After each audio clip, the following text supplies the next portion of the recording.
So we can do what's Hondo on the mic from Leo's Paradise. Random stream drop like a Dragon Ball fight. No lie, plan stream stacking up, but here's a twist in time. Freestyling on the deck like Luffy's punchlines. Up the channels faster than Zoro sword swings. Gaming pop culture, it's the chaos he brings. Talking movie reboots, superhero hype. Hondo passing the mic, now Bishop's in sight. Cutting good screen, frame by frame, I align. Laying bass lines heavy, keep the rhythm divine. Dropping 5 videos, can't keep up with the pace. Pass the mic back, Leo's leading the chase. Off the rails, no script, just a freestyle ride. Nerdcore king, let the randomness collide. Playing a knob, Leo's got the flow to entice. It's words of paradise, the chaos comes to life.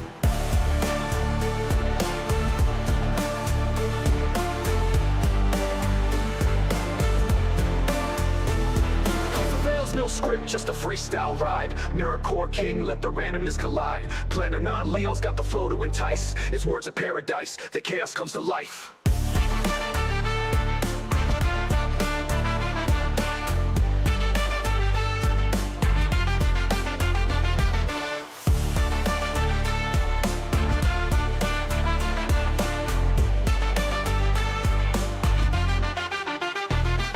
The rails, no script, just a freestyle rhyme. Nerdcore king, let the randomness collide. Planning on Leo's got the flow to entice. It's words of paradise, the chaos comes to life.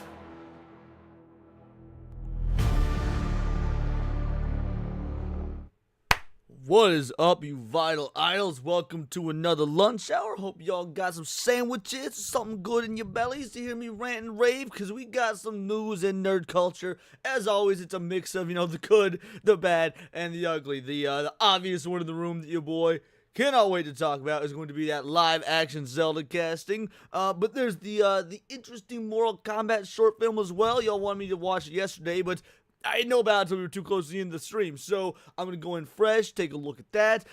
Then we got some not so good news. Obviously, we got the things like censorship in both Nintendo and Steam. Also, there's going to be some Superman talk because people are finally being intellectually honest about the box office of the film, and maybe, if we got time for it, just maybe an interesting little video, by little I mean like a 30-minute long video, about the downfall of Crunchyroll. So we got lots going on, some mad shout out, make sure to hit that like, the subscribe, the whole 9. Let's see what all y'all vital idols are in here already. You love to see it. Piranha Pal was here very early, saying first, how you doing, girly? Jeremy Hughes review, how you doing, brother? Mike Lee, the Prude Whisperer, is in the house. We got my boy Enzo here. The new 9 Inch Nails from Tron sounds badass. I had no doubts. Like when they said they were getting 9 Inch Nails with a new Tron, I was like, okay, I bet that's gonna fit. So yeah, I'll absolutely check that out later. I don't know if I can do that one on stream.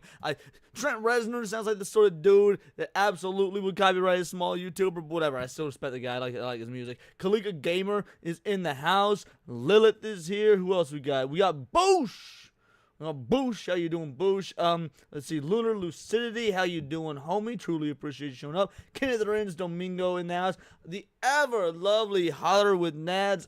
Truly appreciate you. What a gal. Everybody gotta love Nadia. Cryptic Manga. Let me leave my after image. You'll love to see it. Jen T Maxie is in the house. Love It Ever After is here. Thank you so much, Love It After. Oh, and she's got tea. Man, I should have made myself some tea. That was a mistake. Damn. Let's see what else we got. Nadia. Nadia coming in with that Dada 49 super sticker. Girly, you didn't need to do that. Well, thank you so much. Truly appreciate it. Let's get you a small clip. Women. There you go. That was just for you. Emilio Martinez, how you doing? Sup, homies? It's Tony. Well, appreciate you. All the rest. Let's see, is there anybody else? Seabrew is here. How you doing, Seabrew? Diz the Jizz, you love to see it. Thank you so much, Diz the Jizz. I do think that's everybody. Although, however, is my volume down? Hold on a moment here. Why didn't I get a sound notification for that 2-banger? Japan's Far Right Party just tanked itself. Well, I don't know anything about that. However, I am shocked. Shocked! Well, not that shocked. That's the way I feel about that. I find it strange that I'm getting literally no audio for, I mean, you know what? That's fine. I just thought it was strange. I normally have an audio notification when those go off. I'm glad to see that it's at least working for you guys. Why is that? Give me just one moment to take a look at that, and then we'll get into all of the news of the day. All right, we've got that volume turned up there. Got the desktop audio here. There's nothing on that. All right, that's good enough for me. I adore you and all your support because of you and our community. I'm 9 away from 1K. You love. If there is anybody in this chat right now that is not subbed to Hollywood Nads, you need to do so. I mean, again, she is 9 away. That is wild. That's cool. Go sub to Nadia, and then obviously come right back over here and continue supporting me because I'm awesome. But guys, let's get into it. I don't want to start with the Legend of Zelda news because honestly, it's so good. It makes me so happy that I kind of. There we go. Now I hear the sound, and now I hear the sound. Another two-banger from Mike Lee, the Prude Whisperer. They attack anime and manga because morality. I mean, I can only say the same thing. I am shocked. Shocked! Well, not that shocked. Bingo, bango, bongo, there it is. And since all the support is flooding in, I suppose I should remind you guys that anytime we hit $100 in support on these lunch hour streams, we will put together a watch party, usually for probably a Thursday night or so in the Discord. So yes, absolutely, let's see about, cranking that out. And, what daymare did you want? What daymare? I don't know if you're talking about the game daymare. The only daymare I know, isn't it daymare 1994? Like, I'm pretty sure that's the only daymare game I'm even aware of. But, I mean, if I've wanted to play it. But yeah, let's talk first about Nintendo banning overly sexual content. Now, I know you guys like Vera. And I got nothing against Vera. But I've never really watched any of her content. I'm going to be 100% honest. I know there's so many others in the Bigot Army like her, friends with her, the whole nine. I've never had an interaction with her. I've never really watched much of her content beyond her interactions with David Jaffe. So this will be like my first legit, like, true blue, very dark video. And I guess we'll see what to expect. Hey there, Ari Valkyrie and Rick Costa. How you guys doing? And yeah, let's check out what she's talking about when she means Nintendo bans overly sexual content. Sensitive content updates means less dev freedom again.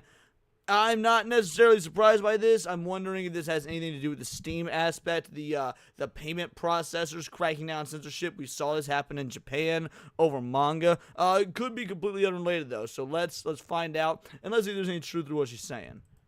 Over the past couple of years, Nintendo has made some really questionable moves, specifically about content they allow. All right, that's strange. Over the past couple of years, Nintendo Sure, has made why some not? really questionable moves, specifically about content they allow on their platform, and most major companies like Sony and like Valve have the same issues, but we do know that Nintendo's censorship is now official because many of their new guidelines are discussing things like sensitive content and include specific rules for what qualifies as sensitive content in the first place.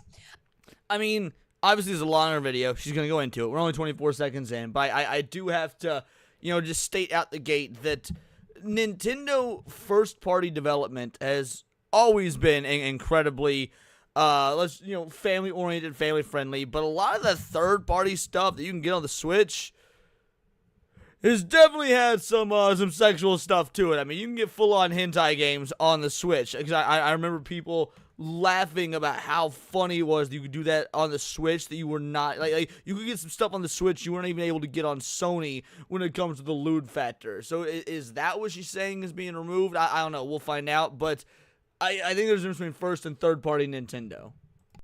I have a few different things to show off, but before I get into the topic, if you enjoy the content I create, check out the links in the description, join the community in my live streams, and consider supporting through Patreon or YouTube memberships. Now, obviously, companies will try anything to get as many people purchasing their games as possible and supporting their platforms as possible, and Nintendo has always had a pretty family-friendly image. Over the past couple of years, they've done a little bit better in terms of allowing more, we'll just say, risque content on the. I'm already gonna disagree with this vehemently. I mean, look, I get what Vera's trying to say, but it's not over the recent years. The Switch is an 8-year-old console at this point, and that stuff has been on the Switch eShop like effectively since launch, at least for those indie devs or their third-party devs that were developing it. This isn't a recent thing. I remember the jokes about this for years now. But all right, let's check out. Switch, where even like Sony is forcing a lot more censorship on companies, but Oh, shocker. you can't trust companies overall to do everything that is right for their customers. And now Nintendo is rolling out a new eShop publishing guideline for the Switch 2 in Asia right now, seemingly to curb spam games, but there are some very worrying pieces of information here. So Okay, let's stop right there. She says specifically to avert from spam games. Now, while I will never be an advocate for censorship or guidelines that limit dev freedoms or anything to that effect, so many of these lewd sexualized games are just slapdash shovelware. Who knows how many of them are made with AI?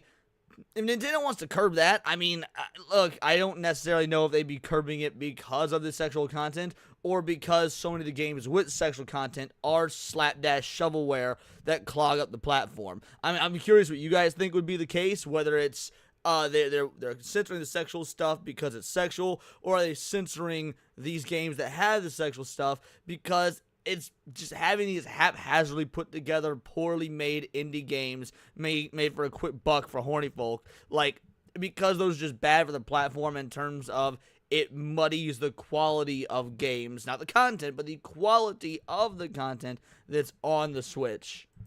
Nintendo has quietly made some subtle changes to its guidelines for developers publishing games on its Nintendo Switch 2 eShop, seemingly in an effort to slow an oft-criticized flood of low-effort slop content that's been crowding out other... I mean, she said herself, low-effort slop content. That's exactly the type of game I'm talking about. Games. They're saying that this is, to curb spam games, but really it just seems like it's another way for Nintendo to control what type of content ends up on their platform and what content. I mean, hold on. Is that a bad thing? I'm legit asking you guys a question. This isn't me going to bat for Nintendo, but if it is their, first party, Switch, their first party platform, and they are allowing third-party games on there, should they not have control of what games are on there? I don't see why that's a bad thing, because if you don't like that, well then just, alright, fair enough, don't buy a Switch 2, vote with your wallet. But if that doesn't bother you because they're a private company doing what they want to do with their platform, and it doesn't buy a Switch, like, I won't lie, so far this doesn't seem like a bad thing, or at least doesn't sound like a big deal. They do not allow or ultimately ban or force developers to censor. Now, unfortunately, this was quietly made, right? It's not like they brought a lot of attention to this and tried to keep everybody in the know. It's never that way with these companies. They want to add all of these different rules silently so that, people don't fight back. So earlier this year, it was reported that a growing epidemic of slop games flooding... Kenneth Ruiz Domingo says it always starts out small and reasonable, but it will get worse over time. Now, that I definitely agree with. There's always going to be overreach when it comes to these companies. Nintendo, Sony, Microsoft, or you can extrapolate that to, to big-name grocery stores. Walmart used to be a great company, and then Walmart slowly but surely over time became, just the absolute decimation of the mom and pop shops. Then you've got this happens in government. So yes, in theory, you were correct. I can't argue with that. Piranha Pout with that 2-banger. Thank you so much, girly. Truly appreciated. Women. The recommendation page of multiple gaming storefronts, most prevalently on the PlayStation Store and Nintendo eShop.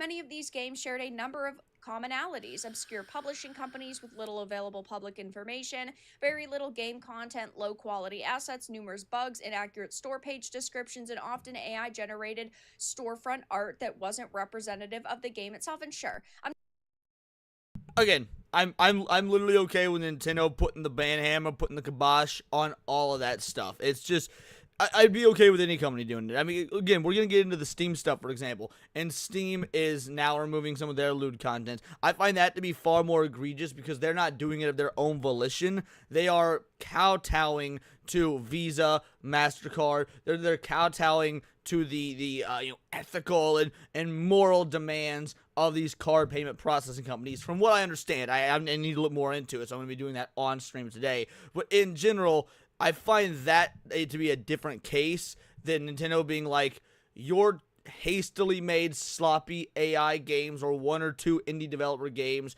that you're putting on our store page that are misrepresentative of your own product makes us look bad as the hosting party. Those to me are two different types of censorship. One isn't really censorship so much so as it's just it's a good business move, as opposed to the other one is doing it for a moral or ethical grandstanding reason. Not saying that it doesn't happen where there are developers or publishers who are basically trying to scam gamers, but what we're seeing them do here is Nintendo say, oh, it's to crack down on this content, when really they can just crack down on basically anything they want at this point. Lovett's right, though. Lovett is correct. You can make some great content playing bottom-of-the-barrel Steam games, some of which I will absolutely be doing on the new gaming channel. So yeah, there's that. Which is what is worrying. They, of course, always want to frame it as, oh, they want to protect you, and then they aren't really just trying to protect you from, like, spam games or eShop titles. Many of these new guidelines discuss sensitive content and include specific rules for what qualifies as sensitive content in the first place, listed criteria that would be considered damaging to the Nintendo brand, include sexualization of children, overly sexual content, discrimination and hate, exploitation of social issues, content that clearly exploits a topical and controversial. Okay, all right, let's break this down real quick.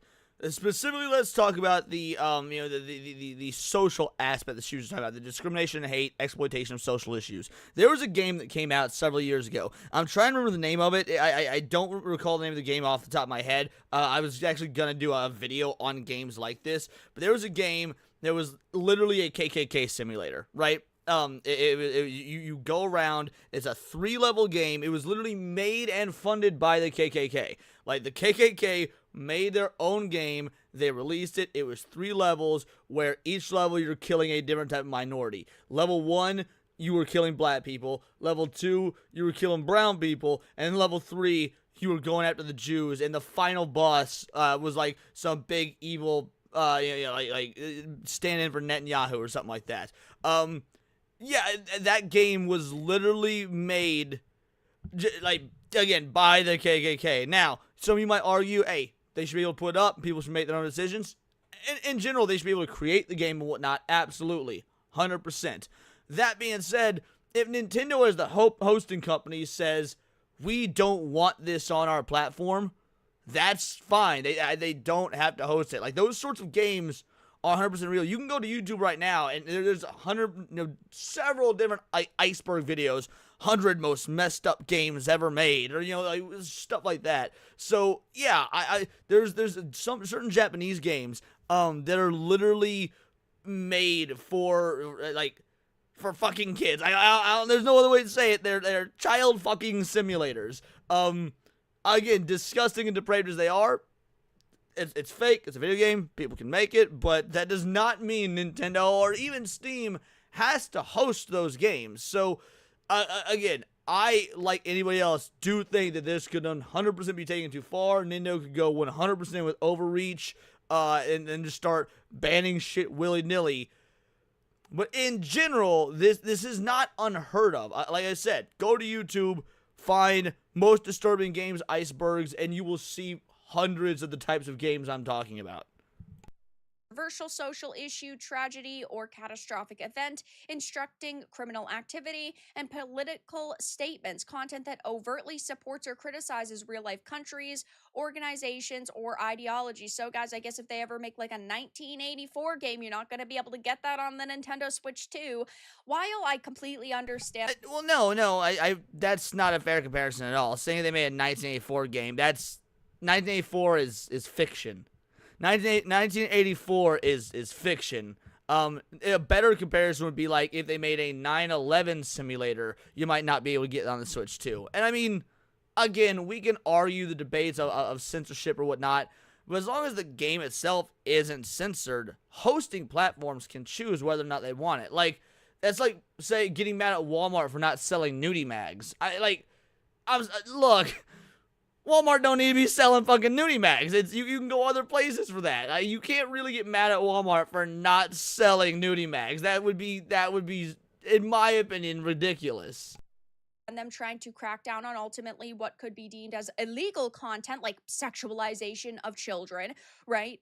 The problem is that then they throw in the vague, overly sexual content. They allow hentai games on the Switch. So are you saying suddenly that all of that content isn't going to be allowed? What about overly violent content? We know if one goes, typically the other goes. So are you no longer going to allow the Mortal Kombats on your platform? What about Cyberpunks, where you're going around and you're killing people and there's gore and there's violence? Like, it is a slippery slope. Again, Now, I do agree with her that in theory it's a slippery slope. I think that Vera is correct here that it's a slippery slope, but I also think we would need to see how it's implemented. Like, if I can boot up my Switch right now and still find a host of hentai games or host of ultra-violent games or whatnot, then, I mean, I'm gonna be real, I think it's fine. There's a difference between, you know, a company creating a game or any sort of content, comic book,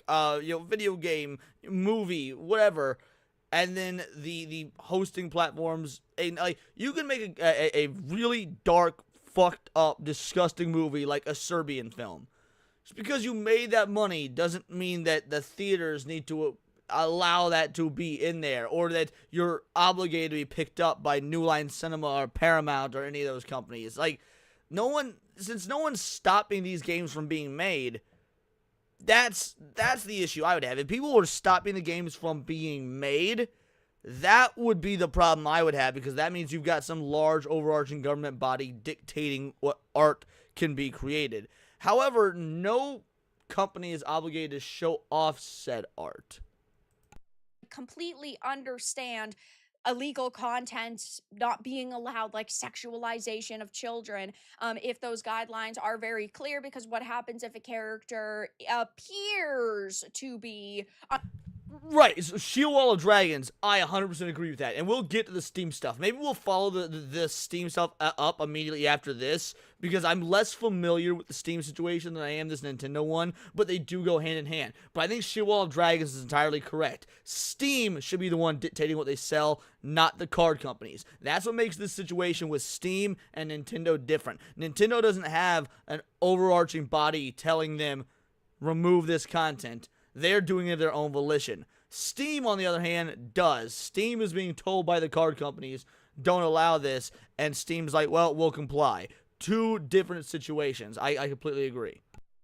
underage to somebody, right? But they're actually like a 25-year-old character. Like in Stellar Blade, could they technically ban a game like Stellar Blade because one person thought that Lily looked like she wasn't 18? Like, again, we're talking about very vague I disagree with that, because you go where the money is. You always go where the money is. Let's say that Switch 2 was going to have Stellar Blade on it. I don't know if it is now, but let's say Switch 2 is going to have a Stellar Blade release. I think it is, actually. Didn't they announce that Stellar Blade would be coming to Switch 2? Anyway, the point is, that game sold gangbusters. Nintendo's not going to say, like, Stellar Blade's too sexual, we're not going to put it on the Switch. No, Nintendo's going to look at that and see, ooh, there's dollar signs there. The $2.50 AI-made hentai game where the character looks 6 years old, Nintendo ain't raking in cash over that game. Unfortunately, that is what it is. Nintendo's gonna follow the money. guidelines for what could ultimately be a very pivotal moment for developers. There are developers whose content might not be able to be published anymore. When they say overly sexual content, I want very clear, concise guidelines, like I'm sure these developers want, and we're probably not going to get that. So it says Nintendo states in the guidelines that it reserves the right to not distribute a game, but claims it offers the guidelines to help developers understand its reasoning in certain situations. We encourage you to take this information into consideration when developing content for potential release on our platform and before submitting such content to Nintendo. It also disclaims that the guidelines are not an exhaustive list and that sometimes determinations may be made on a regional basis. So Yeah, look, determinations being made on a regional basis. That's unfortunately the way of the world. For anyone that saw the video I put out today prior to going live about the Italian YouTuber who is literally under criminal investigation for reviewing handheld games that sometimes came preloaded with ROMs, like that's unfortunately the way of the world. And to be fair, there's always been region locked games. Not even only for like sexualized content or whatnot. Some games just don't make it to certain regions because they don't sell well, it doesn't fit the culture of the country or the region. Like, this is nothing new. We've seen this in the video game industry since the inception of the video game industry. To me, this seems... it seems like an overreaction. It really... I can truly see the concern. And I agree with some of the concern here. Other bits of this that, look, it's nothing new. It's an unfortunate reality, but it's nothing new. That definitely isn't good in my... Actually, and Shieldwall, I agree with that. I'm okay with having to prove your age to buy a mature, violent video game. Like, that's how it used to be. It might still be this. I've not been underage for quite a long time, but that's how it used to be. Like, I remember not being able to even rent rated M games from, Blockbuster or whatever back in the day, unless I had a parent with me that signed off on it. Like, I remember one time trying to go to Movie Gallery alone and renting the Blade video game, like the superhero Blade, the Wesley Snipes Blade movie. Got a game for PS2.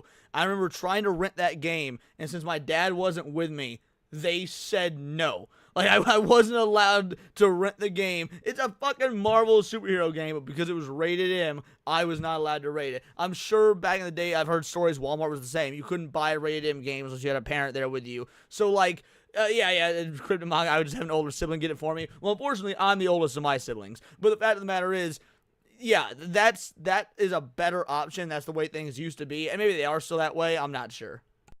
Opinion, I can get behind them, making sure that the descriptions of games are right and that it can't be promoted with AI images because that's false advertising. I totally get that, but this is very drastic and I don't trust companies, especially Nintendo. I mean, over the past couple of years, I've talked so many times about Nintendo and of course Sony and Valve forcing censorship upon developers. We see it happen time and time again. I mean, Nintendo and Sony censorship flipped again. Neptunia Rebirth's trilogy and DLC was canceled in the West on the Switch because it was deemed inappropriate. Nintendo might be changing their content policies. This was 2 years ago, almost 3 now. Lewd shoot 'em ups faced censorship issues. But here we go. You're talking about how you got this 2 years ago, 4 years ago, 3 years ago. You've got all these older videos where you talked about this, but it was all minimally done on Nintendo's part. Honestly, Sony has been far worse about the censorship of sexualization, things that again, don't get me wrong, it's not good either way. I don't like that they're doing this, but we've actually seen that for the most part throughout history, Nintendo's been pretty chill with what goes on their platform. Surprisingly so, considering their family-friendly mentality. So I do think this is going to be... I hope this will likely be applied fairly. And if there is overreach, if they do ban certain games for stupid reasons, you bet your ass I'll absolutely cover it. Nintendo's not going to get any special treatment in that regard. Issues. We, of course, have just pages and pages of problems here. And of course, over the past few years, Nintendo hasn't just been facing censorship problems, but also pricing problems. They were slammed for charging $90 for the Switch 2 re-release of 8-year-old's Breath of the Wild. We, of course, know that gamers were pretty ticked off with the price of the Switch 2 and all of the accessory prices and even the specs, because even though... yeah, but at this point, you're beating a dead horse. Like, we've talked ad nauseum about the Switch 2 pricing issues and the game pricing issues. I don't think those two issues should be lumped together. At this point, people have already made their decision on purchasing a Switch 2.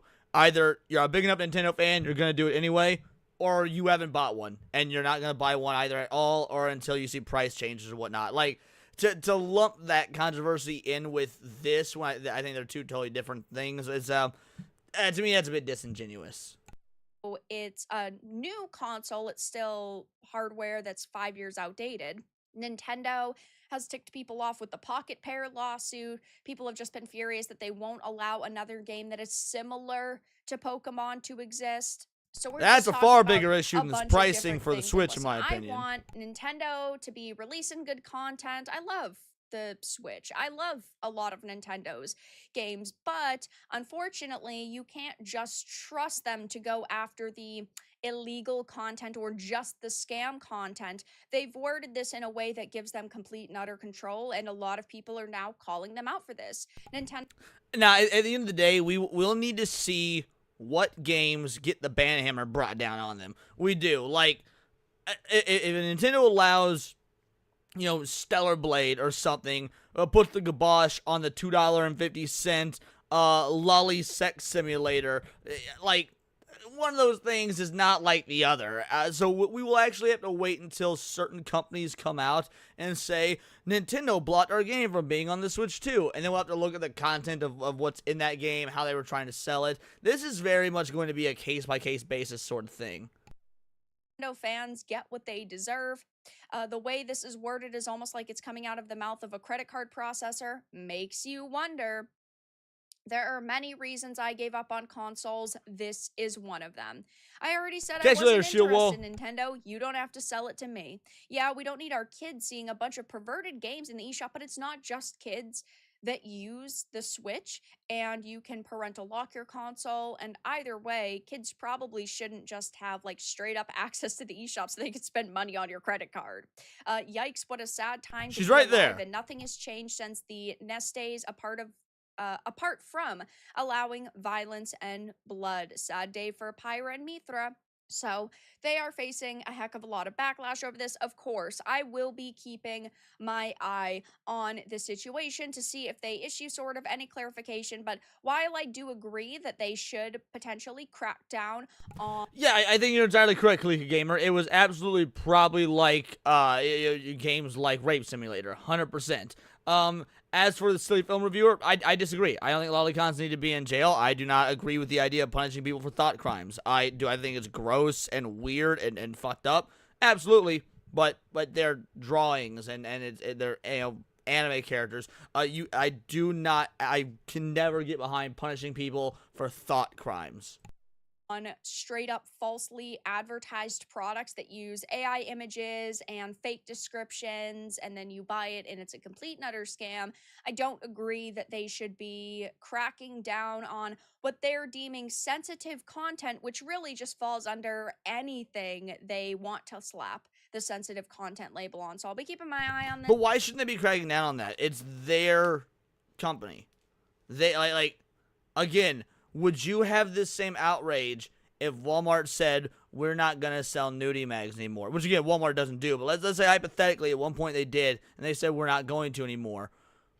That's their choice. You can just get what you're looking for elsewhere. Direct download links from a game's website or whatnot. Like, sorry, Nintendo's within the right to do it. You can not like it, but, yeah, if a person has a life-size animal little girl doll or anime little girl doll, I say get the. Okay, but what is illegal about that? That's not a. It's an unfortunate reality, but that's not a crime. Okay, you cannot give human rights to a doll. Dolls aren't people. Dolls aren't human. Dolls aren't alive. Like, again, it's gross. It's disgusting.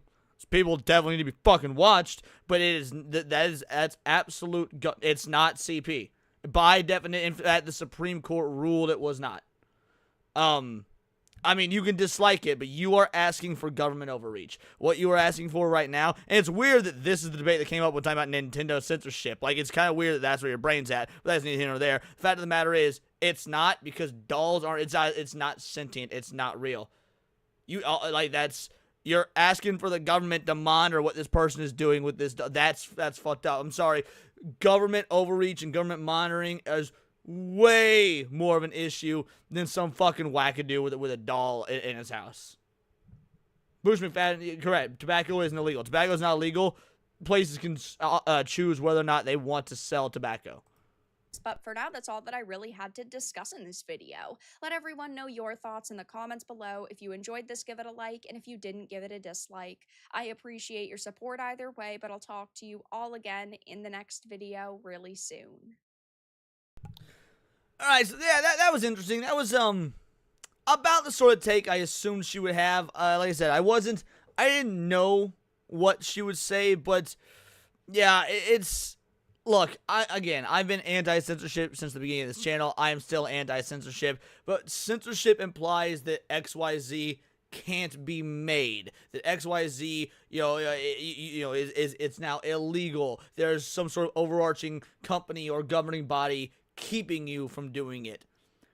Nintendo's not saying you guys aren't allowed to make these games. They're just saying, if we so choose, we're not gonna host it on our platform. And yeah, I think that's fine. That's within their rights. Netflix wants us to go to bed. Go to bed. I only woke up like an hour ago before the stream. I'm not going to bed at all. So yes, absolutely. Smash the like, slackers, 100%. All right, so let's now get into the story about Steam, which is also committing, similar acts, but instead of doing it of their own volition, they're doing it because, the credit card payment processing companies are, I find this one to be a much bigger issue. Steam now bans games that violate the rules and standards of payment processors and banks. This has primarily impacted titles with adult content. Steam has added a new rule to the guidelines. Let me zoom in so you guys can see this better. Hold on a sec. There we go. Steam has added a new rule to guidelines that resulted in certain games getting banned. According to a report by Automaton, the new clause states that content that may violate the rules and standards set forth by Steam's payment processors and related card networks and banks or internet network providers is not allowed and could result in removal of the platform. Now that is fucked up, because all Steam has to do and all these other additional companies had to do, Steam allows CP again because they allowed Lolly games, and they still allow it. Wanna know why? Because Lolly is not illegal. I don't know. I don't know how much. Like at this point, I'm not gonna convince you. I'm not gonna change your mind. So it doesn't matter. But at the end of the day, you can, if you were able to charge people for thought crimes, silly reviewer, let me put it this way. If I didn't like my neighbor, and I had a picture of my neighbor on my wall, and I threw darts at it, by your logic, the government could arrest me. Because I'm envisioning murder. Because I'm thinking about it.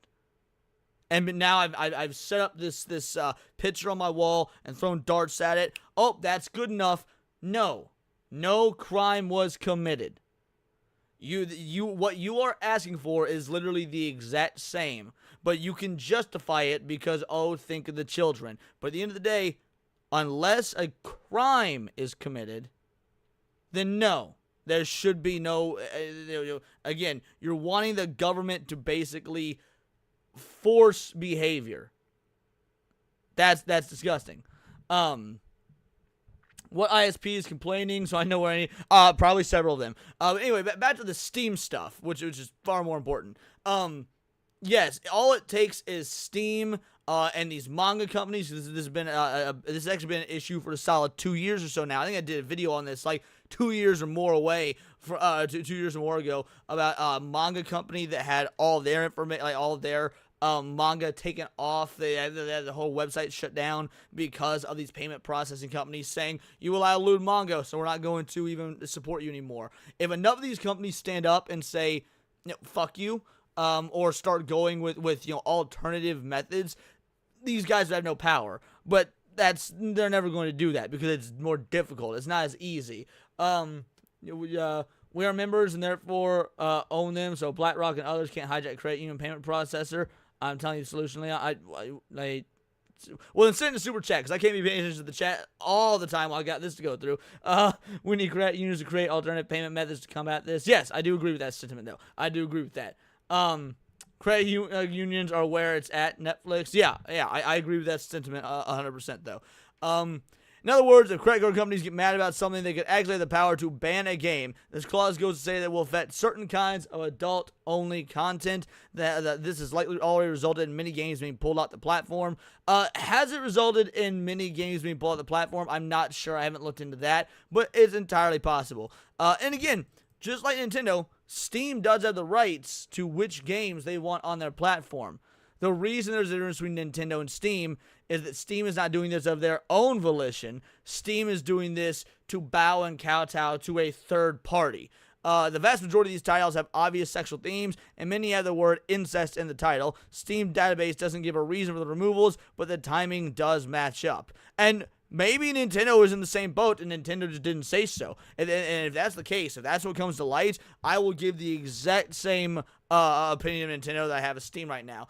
To me, Nintendo is protecting their brand because they can curate what games go on their platform. Steam is not protecting their brand; they are protecting their wallets. And they, like, hey, Visa and MasterCard said do it, so we'll lick the boot of Big Daddy, credit card company. That is absolutely different. What if a man who reads all this stuff rapes a little girl? No. At that point, are you fucking retarded, silly film reviewer? If an actual crime is committed, then yes, you prosecute them. Like, that's the difference between an actual crime and a thought crime. If I think about killing my neighbor, then no crime is committed, don't arrest me. Now, if I actually kill my fucking neighbor, at that point, that's a crime. It's called murder. You arrest me. Like, what is not understandable about that? Anyway, alright, let's keep going. This move might sound unusual on its face, but payment processors have consistently fought against being used to purchase adult content. These battles are typically instigated in the notion that adults-only platforms don't have enough safeguards to place against illegal content. Well, okay, hold on. I don't see the relevance here. Like, Steam asks for age verification, for example. So this move might sound unusual on its face, but payment processors have consistently fought against being used to purchase adult content. These battles are typically instigated on the notion that adults-only platforms don't have enough safeguards. No, the issue sounds like it's on you, Visa. The issue, like, what do you mean the payment processors have fought against being used to purchase adult content? People can do what they want with their fucking money. People can absolutely do what they want with their fucking money. Like, if a child is using their parents' card to purchase something they shouldn't be purchasing, that's not on you, Visa. That's not on you, MasterCard. That's on the parents for not paying fucking attention or raising their children properly. Like, what are you talking about? At this point, what, have people tried to sue you because, someone used mommy's credit card to purchase a subscription to Pornhub? Is that why you're upset, Spaghetti? Guess what? That's on the parents. Like, Visa, MasterCard, these companies are too big to fail. They're not gonna goddamn go out of business because, oh my, they literally mentioned it right here. MasterCard and Visa blocked the use of their cards on Pornhub in 2020. I didn't even know that. I won't lie, I didn't know that. Yeah, as if credit card companies have any morals whatsoever anyhow. 100%. MasterCard went a step further in 2021, adding language to its specialty merchant registration requirements that announce banks that connect merchants to our network will need to certify the seller of adult content has effective controls in place to monitor, block, and where necessary, take down illegal content. But Steam does. Again, Steam absolutely does. They have age verification. Now, is it easy to cheese? Yeah, absolutely. It's easy to cheese. But they do have, adult age verification for illegal content. Again, just for rated M games. Not even for, like, the hardcore stuff. Resident Evil, one of the most famous franchises of all time, you can't buy those games without doing age verification. Now, I don't know how strict the age verification policy is. I'm a fucking adult. I just type in my date of birth and move forward. Yeah, that's a great question, Mike Lee. I doubt you'll find too many people upset that games with titles like Sex Adventures, Incest Family were removed from the platform, but it could set a potentially troubling precedent. I mean, again, I'm actually annoyed that a game like that's removed from the platform if it was done to kowtow to these financial institutions as opposed to of Steam's own volition. So some Steam users are upset with this rule change on the grounds that it creates the quiet normalization of financial censorship. Bingo, bango, bongo. I agree with this entirely, because at this point, Steam and by proxy you are allowing these credit card companies, allowing these monetary-based companies, these financial institutions, to dictate what you are and aren't allowed to purchase. Like, at this pace, imagine if you could not... Let's say Visa says you can't buy Playboy. You can't buy Playboy. It doesn't matter if you go to one of those little shops on the outskirts of towns with no windows, adult-only Superstore XXX. You can't go in there and use your Visa. That's a cash-only store now. So, and we're unfortunately moving towards a pretty damn cashless society. Like, that's... So what? Those mom-and-pop shops... mom and pop, I don't like the end. The point is, those adult-only superstores now go out of business because they're cash-only. People don't carry cash. Now, granted, most of those have gone out of business anyway because of the internet. But, like, you get the point that I'm trying to make here, is that Visa and MasterCard dictating what you can spend your money on. Because let's extrapolate this further. You know, let's start saying that they go all in on make America healthy again. And they don't like McDonald's. They don't like McDonald's because McDonald's makes you fat. You can now no longer use your Visa or MasterCard to buy McDonald's. Hey, whatever. It's the card processing company. They can dictate what you can spend your money on. That's fucked up. Like, would it ever go that far? I don't know. But the fact of the matter is, we are giving them the power to do that. In other words, if a gigantic financial institutions get to decide what is appropriate and what is not, who's to say it won't eventually impact regular games? Bingo, bango, bongo. Again, not just regular games, regular products. Again, we have the right to bear arms in this country. We have the right to bear arms. We absolutely can buy ourselves a blicky and life be good, bro. Home Defense 101. But if Visa or MasterCard decide they don't like guns, and they can start just saying, you know what? No. We're not going to allow you to purchase a gun, even though it's a completely legal item. They literally have the power to do that based on this right here. All right, Poland banned lolly. I don't give a fuck what Poland did. I'm an American, and we give a fuck about freedom. Poland can do whatever faggot ass shit they want. I don't give a damn what Poland does. I give a fuck what America does, because we're supposed to be a land of freedom. Now, obviously, we're not, considering looking at the article we're looking at right now, but the fact of the matter is, I don't know what you're trying to pull by. Oh, man, we need to be more like Poland. Fuck that. We don't need to be more like any other country. What America needs to be more like is old school America when we actually had fucking freedom. I don't know what to say. Trying to use some other homo-ass country with, like, that doesn't have freedom and doesn't, and like, has all these rules and has government overreach and is pretty damn socialist. Poland pretty based right now. Yeah, maybe. I don't care how based Poland is. Still fuck Poland. One Steam user knows that queer content gets flagged as explicit even when it's PG, which is a sentiment echoed by others. And you know what? I've made plenty of videos and streams and whatnot railing against the homos, but by the same token, that shit shouldn't be flagged by Visa or MasterCard on Steam or whatnot. It's absolutely insane. Delis and food are way better up here than Miami. Oh man, that's rough. Looks to not use at first glance, but it's a Trojan horse. It's for your own good. We're from the government, and we're here to... Exactly, Boosh. We're from the government, we're here to help. Exactly. On the flip side, Steam has been home to some truly foul content over the years. We've reached out to Valve to ask for comment on this news, and we'll update the post when we hear back, and it seems like they have not heard back. The best streaming deals. This literally just goes to the next article. Seems like they have... Yeah. Again, there's far less info on this than there is on the Nintendo side of things. Piranha Bat with a 5-banger. You can have either dangerous freedom or peaceful slavery. Bingo, bango, bongo. Let's see. Let's get you a good clip for that one. Yes, you know what? This works. You can either have dangerous freedom or... No offense, but it sounds like some fucking commie gobbledygook.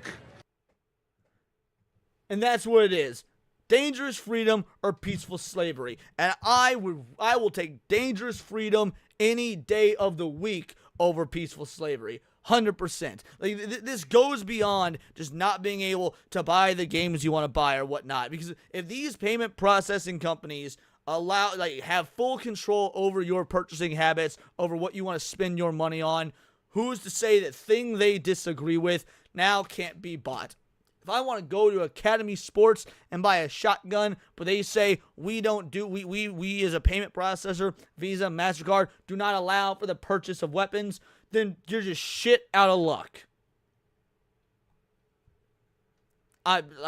There's no other way to put it. And if I have not convinced you at any point, up to this point, then I'm not going to. So fuck it, it's fine. We'll move on. I'll just ignore anything in regards to that conversation because it's dead and it's gone now. All right. Let's get in to the Mortal Kombat 2 official Uncaged Fury teaser trailer.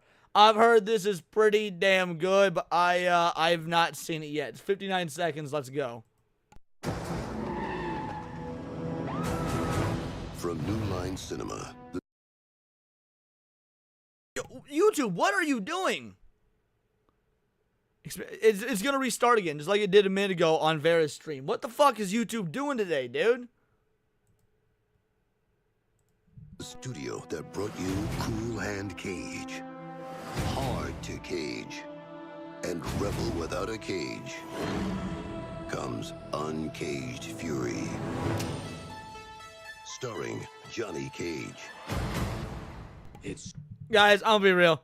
I can't wait for this movie. I unironically liked the first Mortal Kombat, like the most recent one. I know people have issues with it. I think killing Goro before the main tournament itself was a terrible idea. But in general, I liked the recent Mortal Kombat film for what it was.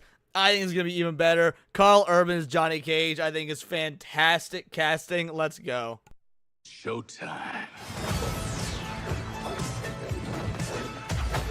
They pissed him off. They fucked with his shades. They should have brought more guys. You should have brought more guys. I hope to God this is the tone that the movie takes. I know this is a fake movie within the Mortal Kombat movie that Johnny Cage stars in, but I hope the Mortal Kombat 2 movie is just as ridiculous.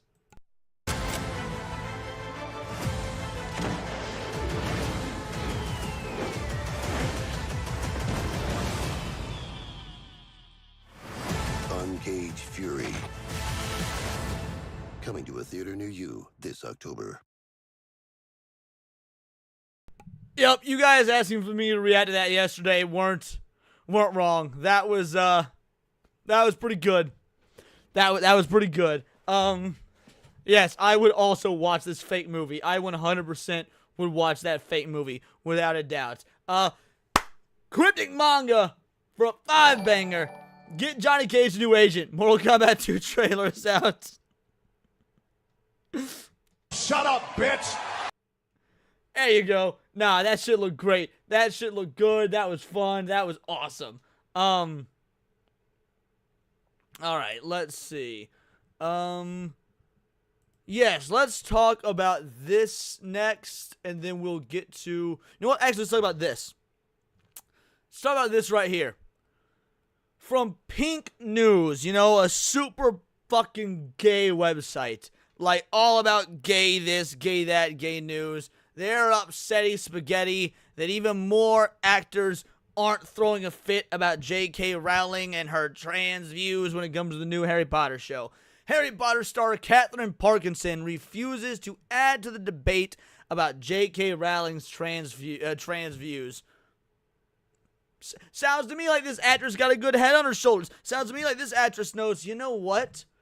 If I keep my mouth shut and just do my fucking job, life will go on. I can continue to get cast in things one way or the other. I'm just going to be part of this probably 8 to 10 year, if not more, universe as a pretty integral character, and all I need to do is shut the fuck up.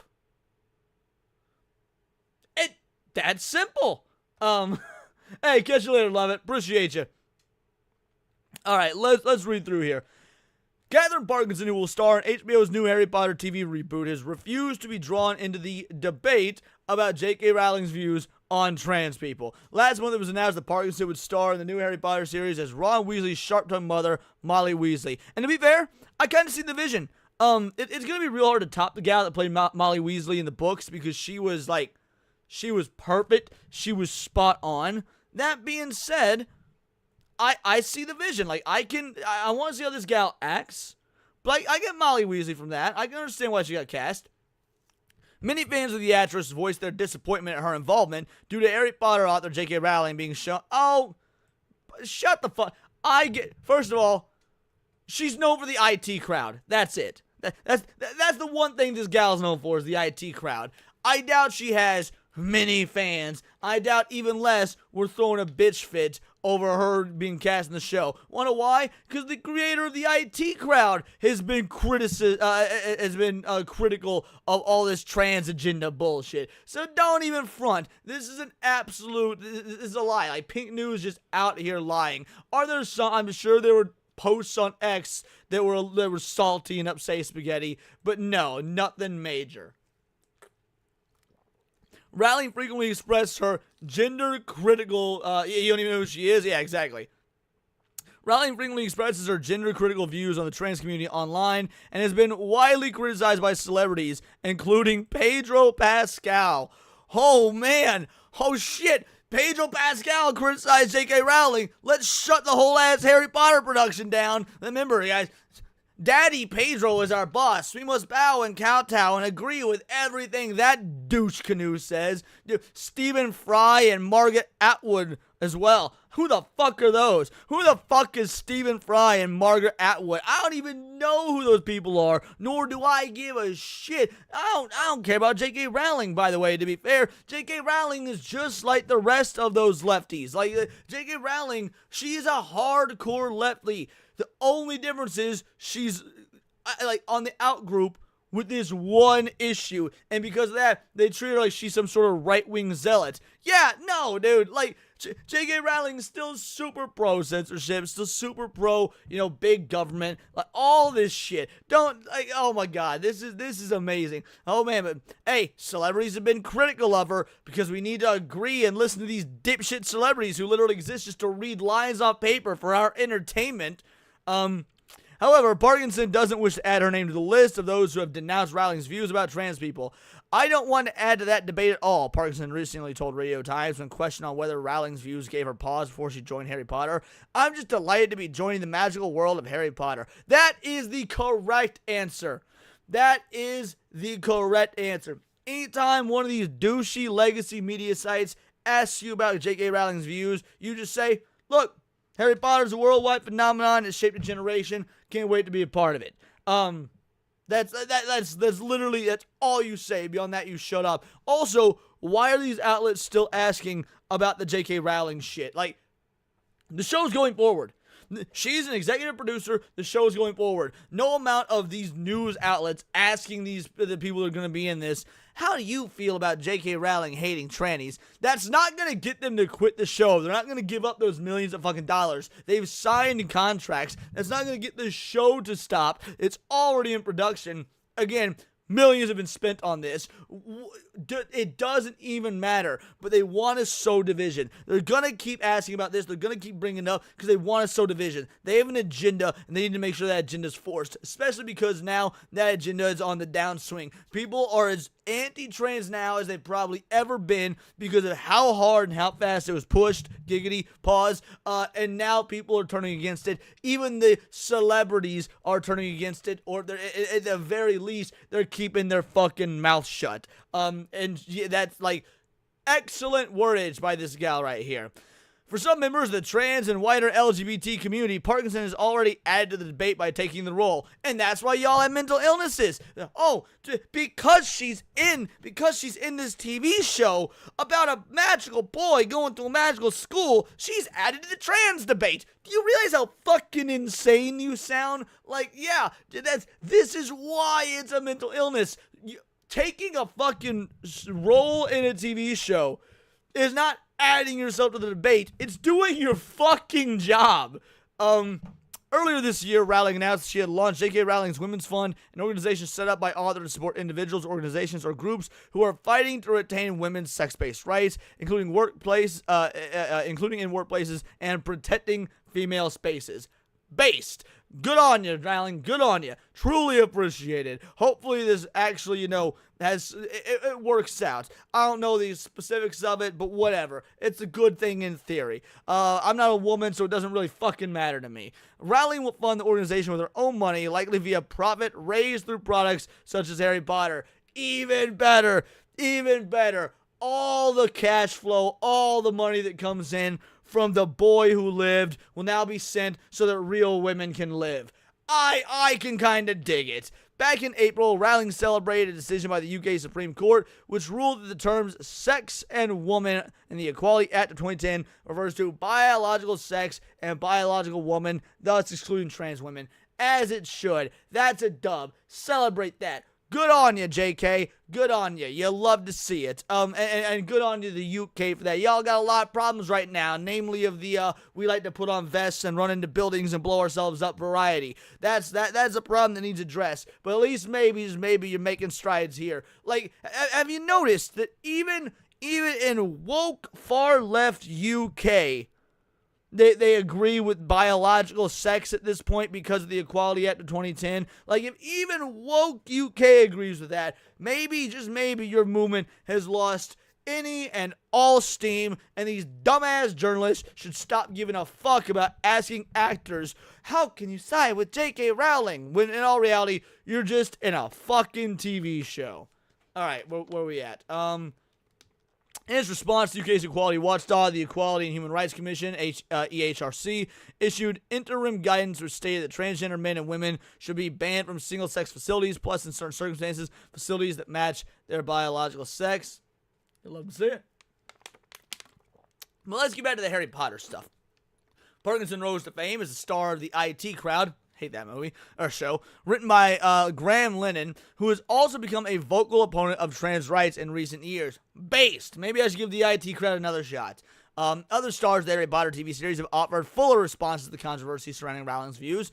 Nick Frost, who will star as Hagrid, recently said Rowling is allowed her opinion, but said her thoughts on the trans community don't align in any way, shape, or form with his. I mean, that's fine, I guess. Like, he's saying she's allowed her opinion. That's good enough. He doesn't have to have the same opinion. His opinion is gay if he's pro-tranny, but whatever. And that's still more or less the correct thing to say. John Lithgow, who played Dumbledore in the series, said Rowling's views weren't a factor in his decision to join the show.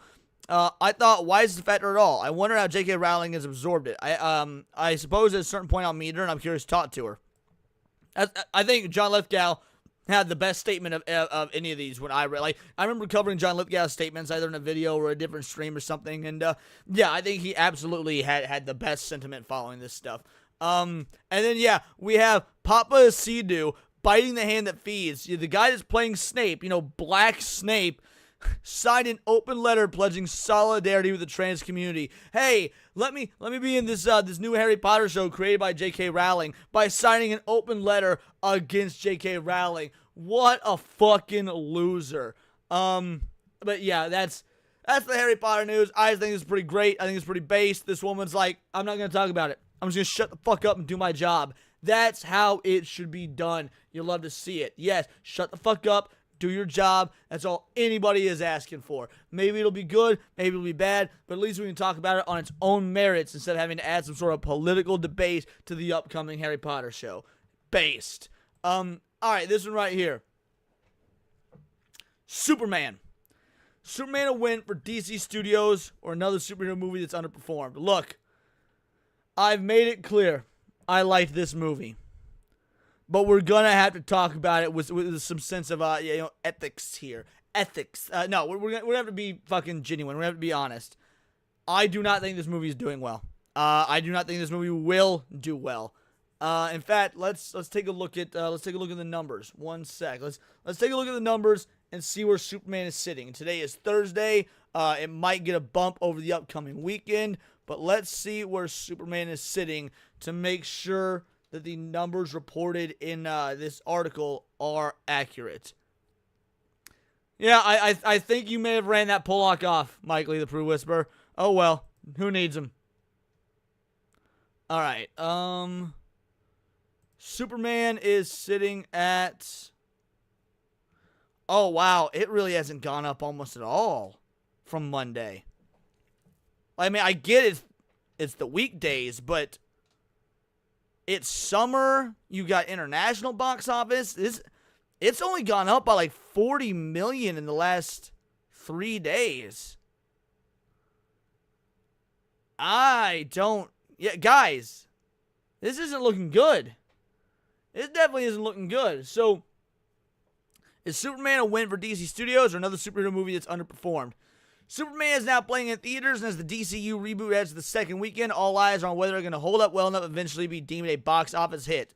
Guys, we ran the numbers on this. It can't. Despite what James Gunn and DC Studios are saying, they need an insane amount of money for this to be a hit, for this to break even, for this to even break even, let alone be a success.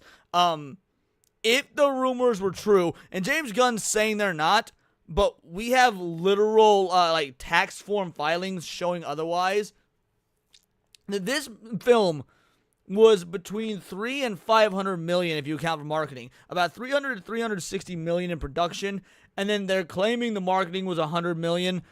It was honestly probably more, but then again, it had such bad marketing, maybe it wasn't. So let's be conservative and say that this was a $400 million movie.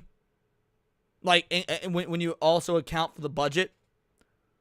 That means you still need, like, roughly 800 million to break even. Maybe you could say 650 million to 700 million to break even. Well, the studio doesn't want to break even. This is supposed to launch a whole ass, DC universe. Break even and good enough. So even if it hits 650 million, which I don't think it will, looking at these numbers, dude, you would need, like, to make a legitimate profit, we're talking nearly $1 billion. 850 million to 900 million. Those numbers don't account for reshoots. We're still doing like a month or two before well, I don't know if they were doing reshoots or if they were doing re-edits, but yes, you are also correct. The point is, if we are being conservative, this movie needs, let's say, minimum 850 million to potentially break even. At first glance, Superman is a super success for DC Studios. It received positive reviews, performed well during its opening weekend, and restored faith in a brand which we all thought had been damaged beyond repair. I don't know who thought it had been damaged beyond repair. It didn't really perform well. Like, it performed okay. Again, I liked the movie. I'm not dogging on the movie itself. I liked it. I saw it opening night. But it didn't do well. It did fine, and there is a difference. However, $1 billion does not lie in the Man of Steel's future, and neither does any sort of critical acclaim from movies like The Dark Knight and Black Panther received. That's not essential, of course, especially when DC Studios CEO James Gunn and Peter Safran are facing a near impossible task in creating the DCU that can find some level of success in Marvel Studios' MCU. The likes of Black Adam, The Flash, Joker Folie à Deux have done irreparable damage to DC, and undoing that won't be easy.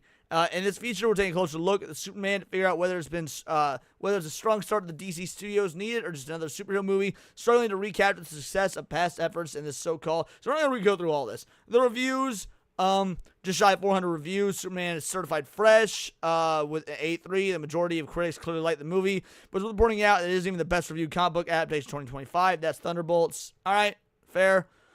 Super opening weekend. Superman opened to 125 million in North America, 95 million overseas. Guys, that's not good. So this movie was, at one point, it was predicted to open to 180 million. And it opened to 125. Like, at one point, it was estimated to open to 180 million. What? It's not a very good opening, guys. And then 95 million overseas, that is disastrous. It's been framed as a win, and rightly so, especially when you look back at the last few years, the DC. But it's not a win. I don't care how badly the other DC shit did. This is a like mediocre opening, and this is an expensive ass movie.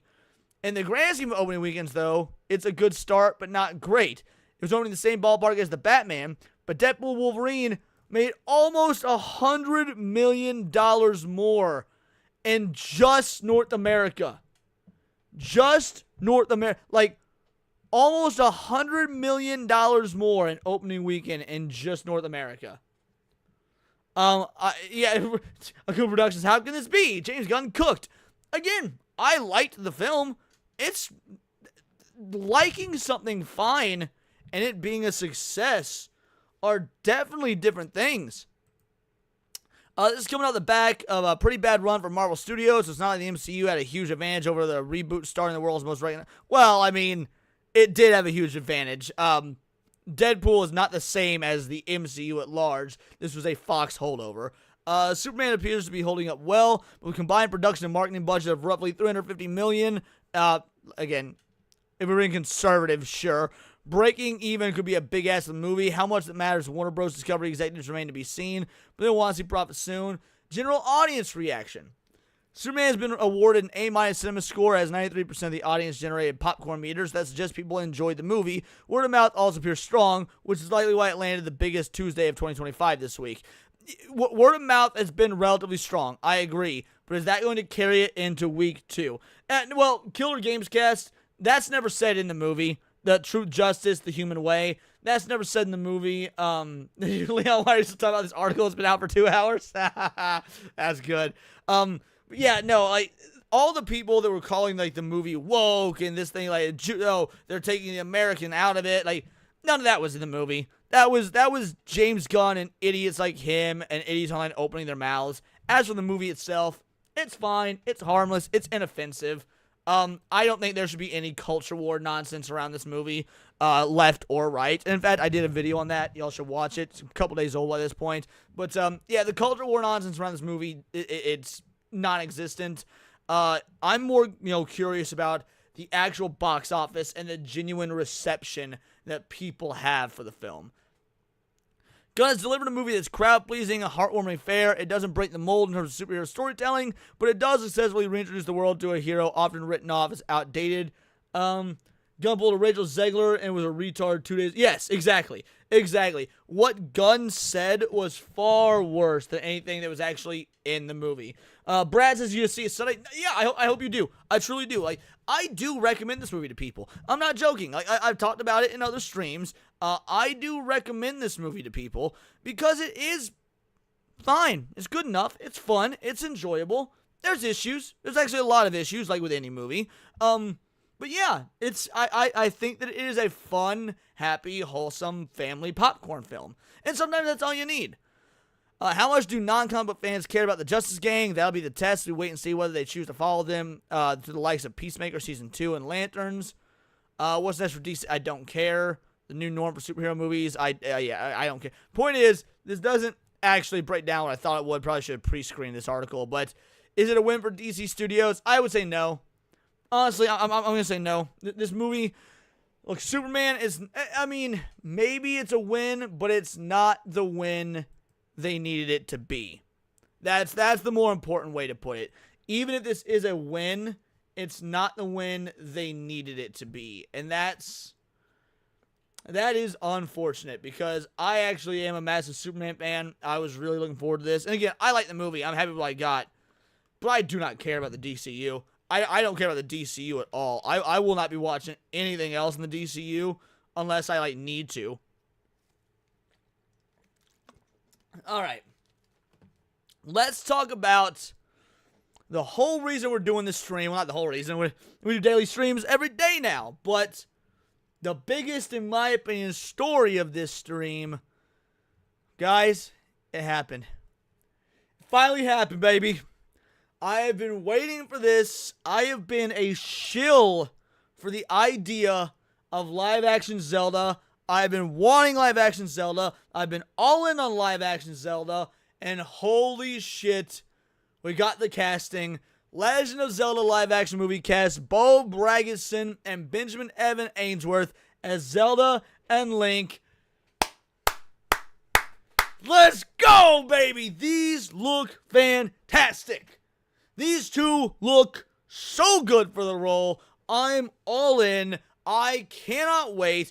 Nintendo and Sony's live-action Legend of Zelda movie has unveiled its Zelda and Link. In a social media post on Wednesday, Nintendo's Shigeru Miyamoto revealed that Bo Bragison will be playing Zelda with Benjamin Evan Ainsworth as Link, along with what seems to be a first-look photos of actors in costume. I'm pleased to announce that for the live-action film The Legend of Zelda, Zelda will be played by Bo Bragison. We saw Miyamoto's tweet. So, I don't know that this is them in costume. If it is, it clearly isn't the full costume.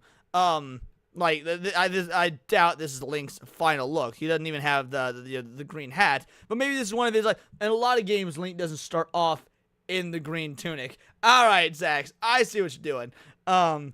This girl looks great for Zelda. Man, these are the sort of soft features, the little nose. Like, this is brilliant casting, and I love the fact that I don't know these people.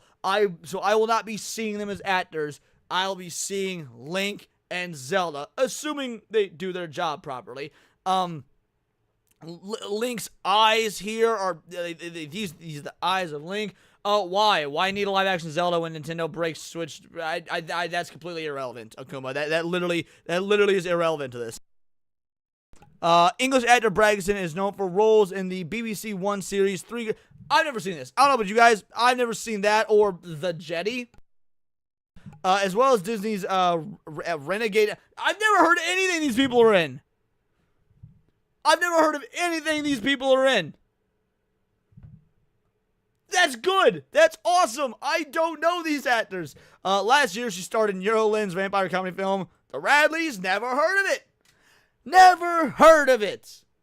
Ainsworth, who was also English, was the voice of Pinocchio in Robert Zemeckis' live-action Pinocchio, and played Miles in the Netflix series The Haunting of Bly Manor. Okay, so apparently maybe I saw a younger version of this kid, because I did watch The Haunting of Bly Manor.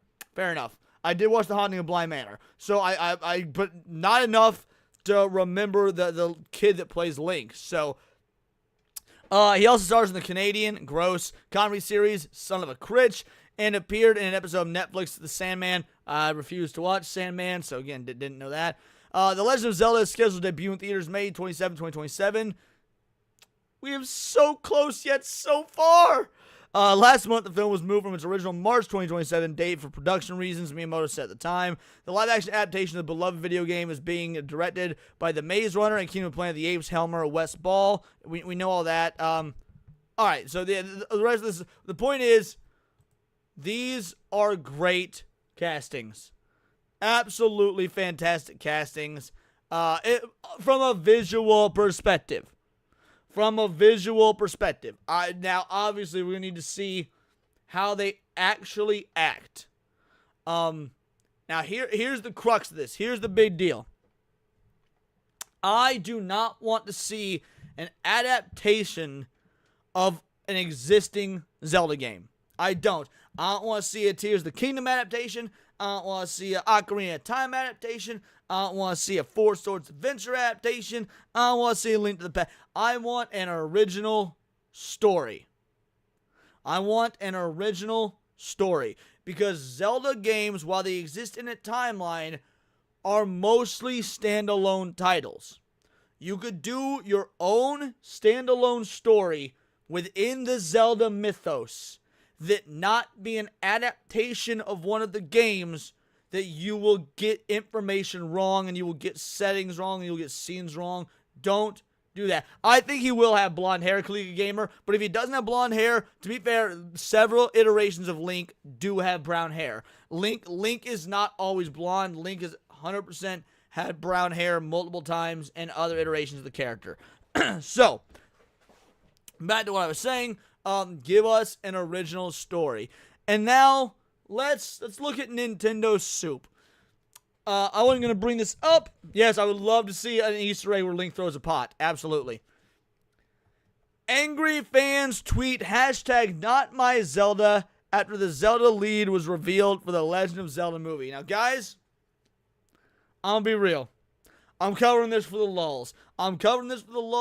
I did a video on tranny Zelda a couple months ago, and in that same video, I said this probably wasn't real. Like, I know that there was all that PR hullabaloo about this dude being cast as Zelda, and I said from the jump, this is probably not real, but let's talk about it as if it is. And then I said near the end of the video, Nintendo wouldn't do something like that. They're smarter than that. Obviously, I was correct, but what else is new? Your boy is always correct. But the 4 or 5 people melting down, pretty goddamn funny. After Shigeru Miyamoto revealed the leads for the Legend of Zelda live-action movie, fans disappointed with the lead actors and actresses started spamming social media with angry hashtags. Some of these fans in particular were expecting Hunter Schafer to play as Zelda, but Bo Bragison was confirmed as the actress playing Zelda instead. Hashtags such as hashtag #NotMyZelda and hashtag WeWantHunter have been spammed across tweets related to the Legend of Zelda live-action film, including the post that Shigeru Miyamoto posted on the official Nintendo account in Japan. Now, what's funny about this, what's hilarious about this, is because these people hate Elon Musk so much. Leon, what are you doing? Elon Musk, I promise, I'm gonna pull it in. This is the weave, baby, this is the weave. These people hate Elon Musk so much, they did not pay attention to his tweets and his statements saying, from now on, hashtags will limit reach. So by them saying, hashtag #NotMyZelda and hashtag WeWantHunter, they are inadvertently limiting their reach for the message they're trying to send. That is even fucking funnier. Some of these posts have even accumulated thousands of likes with angry comments thrown around between supporters and haters. Now here's the dealio. I was gonna make a video on this. I did not. You wanna know why I did not? Because there actually are not that many posts about this. In fact, the vast majority are people saying, good job not choosing the troon.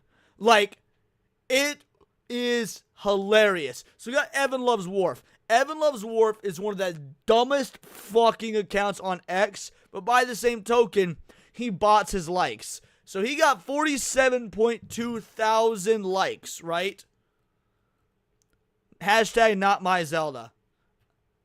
He bots his likes. Let's look at some other people, though. Let's look at fake Sophie Meows. Hashtag WeWantHunter. 654. 654. All right. What about Ray? We got robbed. 572. Notice the insane difference. You got 47.2 thousand of botted likes versus a natural reach of 654 and 572. Now, let's take a look at the actual post from Nintendo. Excuse me. Here it is right here. Let's just scroll through. And you know it's about to be a fire post when it starts with, "This is Miyamoto. Not casting Hunter Schafer is a massive W this film. Now please don't suck. Absolute cinema." Give me the only one thing, and Benjamin looks like the cartoon Link. I agree, Packer Girl, he does. They cast the actual woman as Zelda, but they have since always with her voice in the games, Cry Harder. Actual woman W.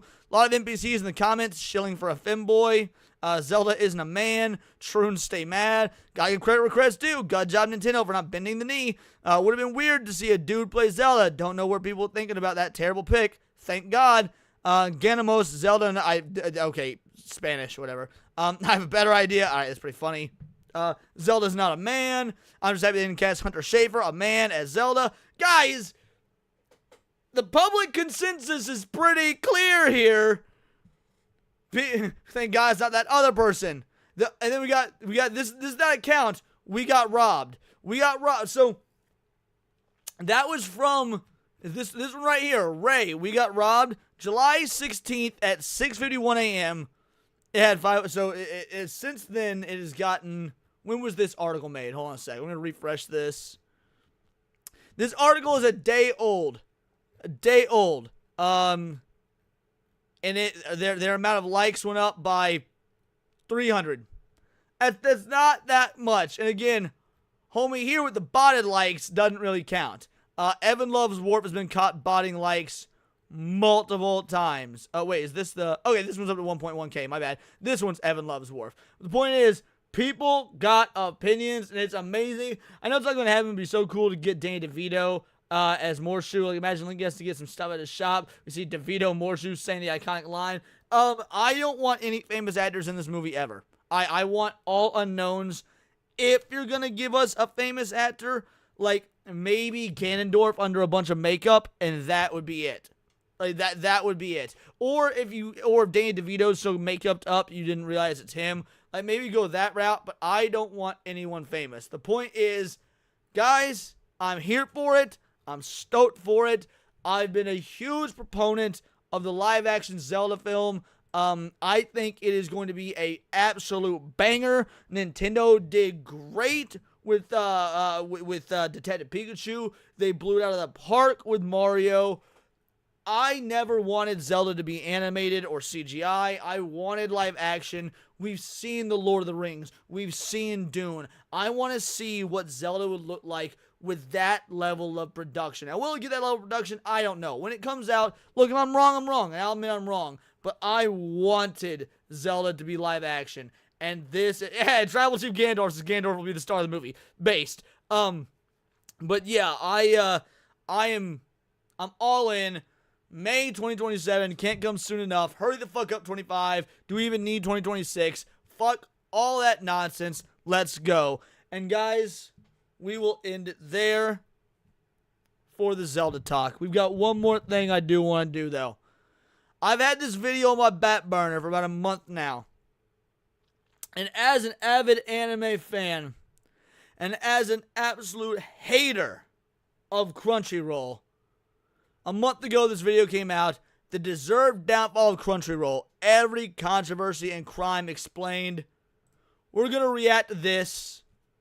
Fuck Crunchyroll. Let's go.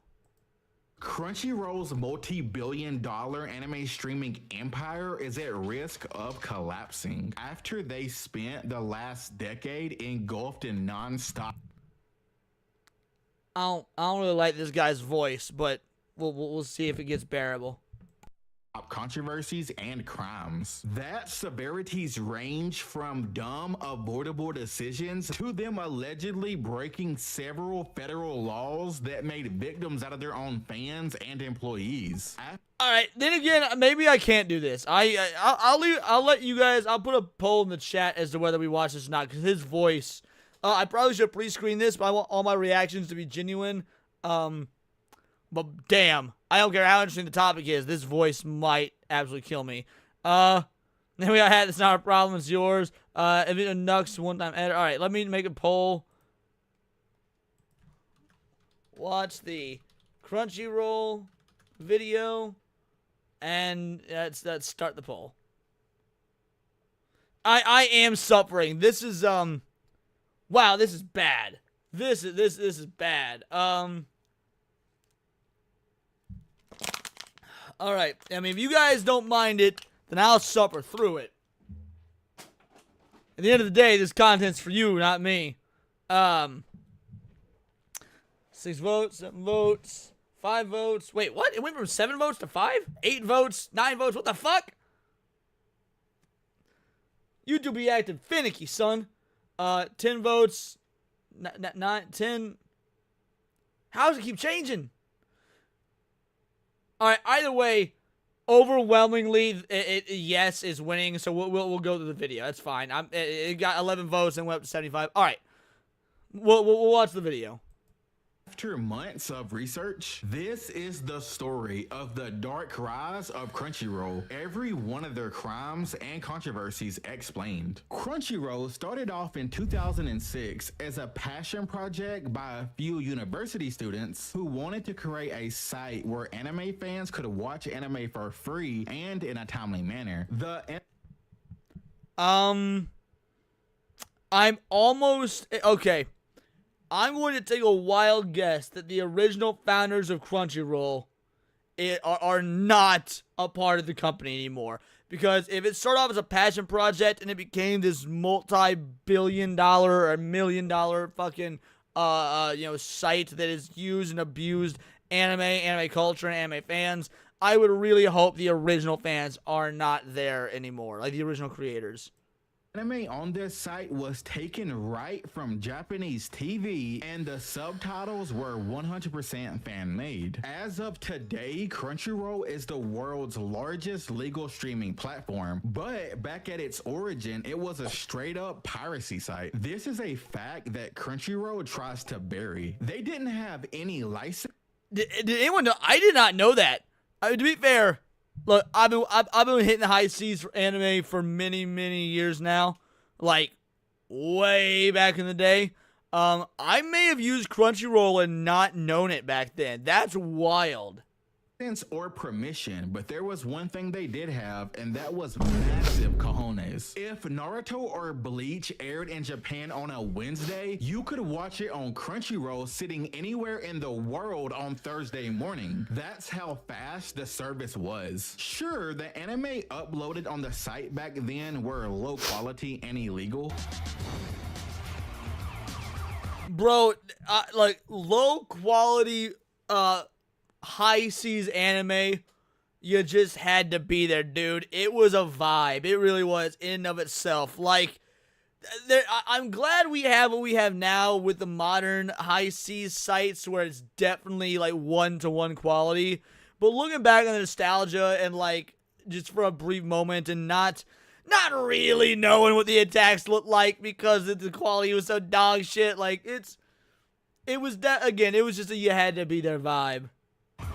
But fans still loved it. Yeah, See, what exactly, Cryptid Manga. Full Metal Part 35, because they come out like 10-minute increments. Crunchyroll different from the other anime piracy sites at the time were two things in particular. One, they were a lot more brazen than their competitors. They didn't just stop at hosting illegal anime episodes, but also Korean and live action dramas, as well as video game content and music videos. I wonder if OG Crunchyroll is how I watched the live action Ouran High School Host Club back in the day. That would be wild. Because I don't remember where I found the live action Ouran High School Host Club. But for all I know, it could have been Crunchyroll. If I'm being honest, their concept was ahead of its time, as the site was basically a fusion of YouTube, Newgrounds, and Netflix. I mean, Netflix just relatively recently started investing tons of money into licensing Asian dramas, but Crunchyroll's founders foresaw Western interest in all things Asian media related 2 decades earlier. The second reason anime fans liked the original Crunchyroll site so much is because besides being a haven for the growing number of otakus in the West, it was also extremely community focused with lots of community building features. There were comment sections and forums built right into the site where fans...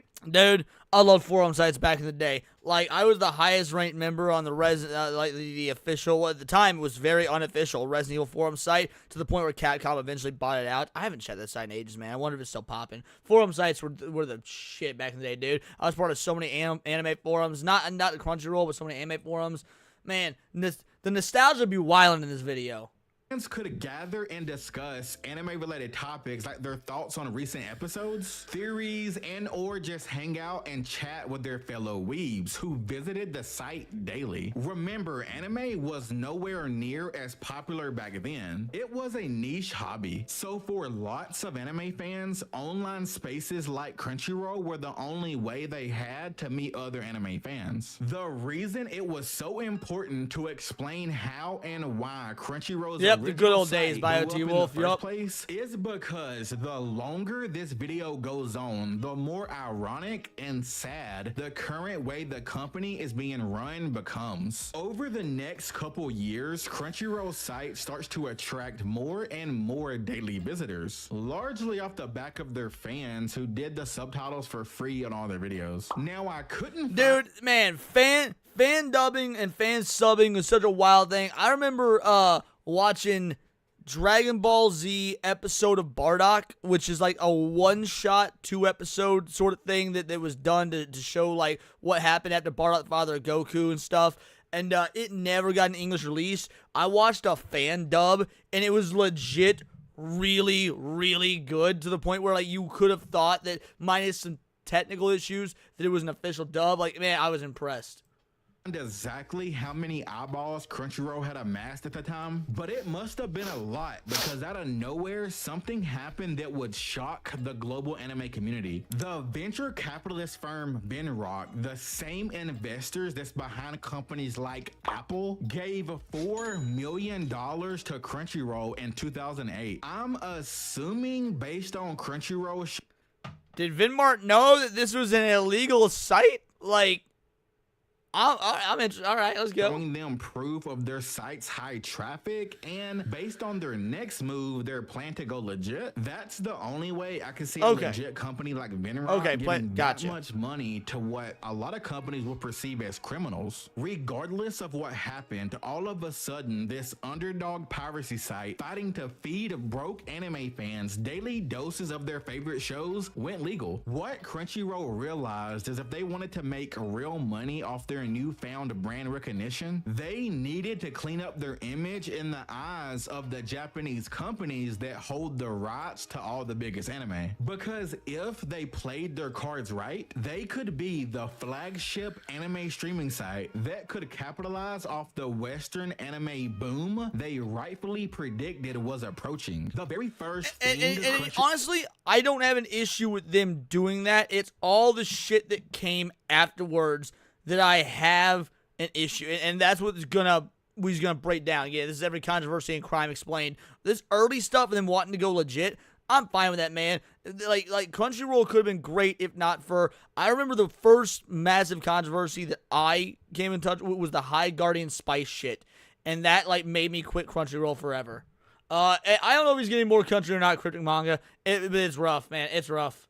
Crunchyroll did after cashing their $4 million check was delete all of their pirated content and the thousands of fan-made subtitles along with it. They purged the entire site. Their community was understandably enraged and confused. But what happened next, no one saw coming. Crunchyroll's rebrand worked. On January 8th, 2009, Crunchyroll announced that they had signed a deal with TV Tokyo to begin simulcasting episodes of Naruto Shippuden. This was massive news. Naruto was by far the most popular anime at the time. Oh, the way he said Naruto. I can't stand it when people emphasize the Naruto. Oh, it's so fucking bad, dude. Crunchyroll had just caught their golden goose and they weren't looking back. As time went on and Crunchyroll acquired the rights to host more and more sought after anime titles, fans started to forgive them. I mean, yeah, it sucked. They had to pay a small fee for something they used to get free, but Crunchyroll was building a reputation of at the time. Yeah, a small fee, because at the time it was like only $4.99 or $3.99 or something for a subscription, if I recall. Like when Crunchyroll first got started, the subscription was cheap. What up, Paul? How you doing, brother? Selecting the exact right shows to license that their fans wanted to see. Plus, by watching Crunchyroll's new legal service, they were in theory directly supporting the creators of the series they enjoyed so much. So it was, and that's why the High Guardian Spice shit got to me, because Crunchyroll had always billed themselves as like we're doing this for the Japanese anime scene. You know, the money goes to Japan. We're like supporting, and then lo and behold, when the High Guardian Spice shit happened, they're funneling money into Western productions and fake ass anime and agenda. Oh, dude, the downfall of Crunchyroll in that moment for me was wild. What are we watching, Jim? The deserved downfall of Crunchyroll. Every controversy and crime explained. This will be the last video I react to before we end the stream.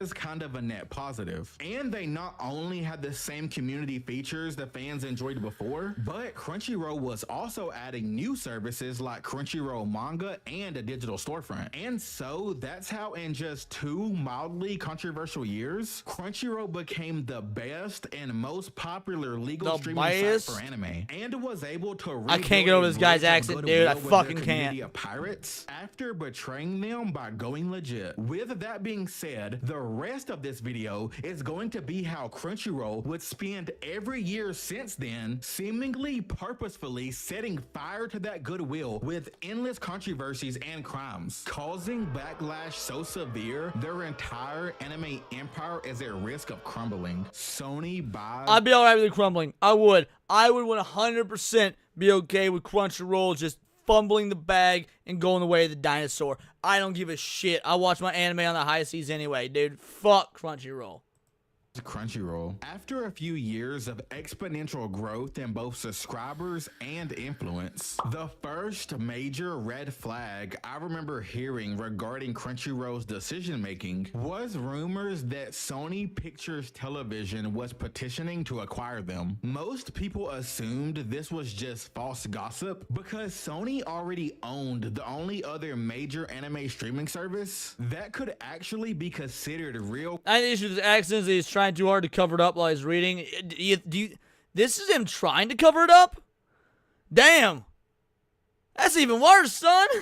Competition to Crunchyroll, a company called Funimation. Funimation had been acquired by Sony years before, and though Funimation shared a similar demographic as Crunchyroll, they focused on catering to the anime fans who preferred the characters they watched to be speaking a language they could understand, aka dubbed anime. And yes, that is actually, for those of you that didn't watch both or didn't have both at the time, that was the big difference, and that's why a lot of people still preferred Crunchyroll, because in Crunchyroll, they prioritized sub. I mean, I definitely watched way more on Crunchyroll back before I said fuck it and stopped watching them than, and to be fair, my roommate has a Crunchyroll subscription because he's obsessed with One Piece, so I mean, that's the one anime, but again, I don't pay for it, my money's not going to it, so that's what matters. The company has been around even before their streaming service and rebrand. Okay, fair enough, Kilton, fair enough. Before they became Funimation Now, they was the company that first helped Dragon Ball syndicate on Western TV in the 1990s via their partnership with Cartoon Network's Toonami segment. After Dragon Ball became the segment's highest rated show, Funimation was able to acquire the licensing rights to a lot of popular anime, which means eventually Sony acquired the rights to a lot of popular anime. So by the time Crunchyroll and Funimation Now was considered rivals, Crunchyroll had a monopoly over the fans who preferred English sub, as well as the ones who liked niche or lesser known series, whereas Funimation Now, aka Sony, had a monopoly over the anime fans who preferred English dubs, as well as the ones who preferred mainstream anime, since Sony owned the rights to many of them. Now, because of a future controversy, it's important to mention that Funimation also offered an extra service that Crunchyroll didn't, and that was the ability to buy digital copies of your favorite anime, which Oh yeah, that ended up working out so well for them because after the buyout happened, bingo bango bongo, no more. All that anime you'd spent money on, deuces, say sayonara. Good thing I never bought anything digital. I buy my anime fucking physical, son. That's the only way to own anime. Just off screen here, I got me a fucking collection right over there. We got Beck, we got Rurouni Kenshin, we got Dragon Ball, we got Ghost in the Shell, dude. We got Fist of the North Star. We got all over there, son. We got Cowboy Bebop. Dude, buy your anime physical. was cool because, as I'm sure you're already aware, these streaming companies gain and lose their rights to stream specific shows and movies all the time. What I hate the most is when they have like one season on one platform and another season on a different platform. So being able to buy your favorites so you can have them forever was pretty cool. Keep this in mind for later. Forever, guys. Forever. Every single anime fan who heard the rumors of the merger and was aware of why real monopolies are terrible for consumers knew immediately how bad it would be for the community, which is why controversy erupted online when on August 12th, 2020, the tech publisher The Information reported that Sony was indeed in final talks to acquire Crunchyroll for over $1 billion. I remember where I was when this sale happened. Like this is my own personal 9/11. Not really, because I'd already given up on Crunchyroll by that point. The High Guardian spice stuff had already gone through. But like, dude, I remember I was sitting. I had a different roommate at the time. I lived in a completely different place, and we were sitting on the couch wanting to watch some anime, and we couldn't get in to the Sony website because it is shut down for the merger, or not the Funimation website, because it is shut down for the merger. What the fuck's going on? And like, lo and behold, the sale had been completed.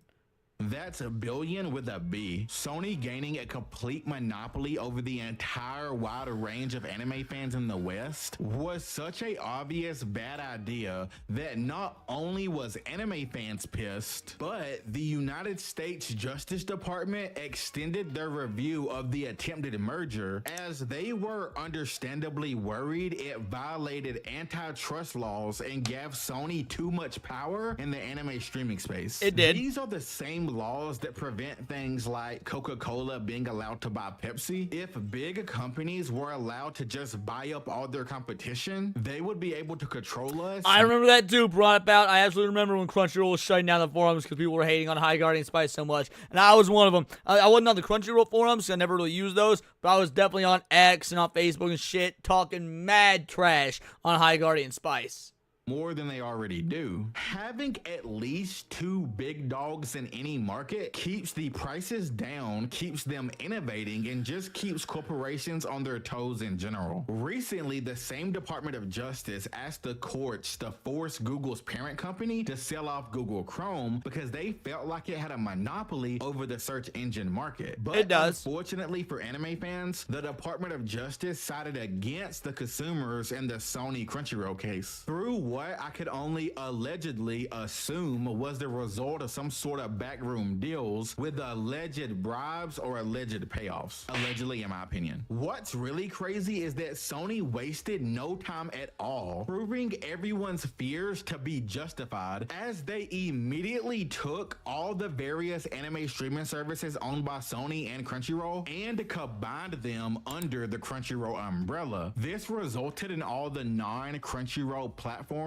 being shut down. Yup. Really rubbing off in our faces they won. Sony doing the fusion technique dance with all of their anime streaming platforms was just the tip of their drama iceberg, as it leads us right into their next controversies. Price hikes. Immediately after the merger, Bro, are you not even gonna talk about High Guardian Spice? Like, hold on. Privacy breach, union busting, flabbergasted David Wall. Dude, this video doesn't even talk about High Guardian Spice. Like, they're already in 2020. High Guardian Spice is like 2017 or something. They're gonna gloss over that, or not even gloss over. They're not even gonna mention it. That was a massive controversy, dude. Announced its first ever price hike in 5 years. According to Crunchyroll, the price increase would affect over 36 countries. They announced that the Mega Fan tier will be increasing from $9.99 a month to $11.99 a month, and the Ultimate Fan tier will be increasing from $14.99 a month to $15.99 a month, with the yearly subscription doubling from $54.95 to $100. Both Crunchyroll's longtime subscribers and their new ones they obtained via buying Funimation were irate. They were paying more because of a business decision they had no say in. But it actually gets worse, because following the price increase announcement, the real controversy came when Crunchyroll sneakily informed their subscribers that anyone who had bought any digital copies of anime over the years through Funimation would lose all access to it. Because remember, when you buy digital, you are not buying the thing, you're buying a license for the thing. And if at any point that license goes away, bingo, bango, bongo, so does the product you purchased. Oh, always buy physical, motherfuckers. Always buy physical. Did you know that even though Crunchyroll keeps increasing their subscription prices, here on this channel, it's still 100% free to subscribe. All right, good plug. And like the video. Good plug. I might not like your voice. That was a good plug, buddy. Anime and manga directly onto your YouTube feed. And any follow-up videos about if Crunchyroll sends any of their lawyer assassins after me, Nintendo style.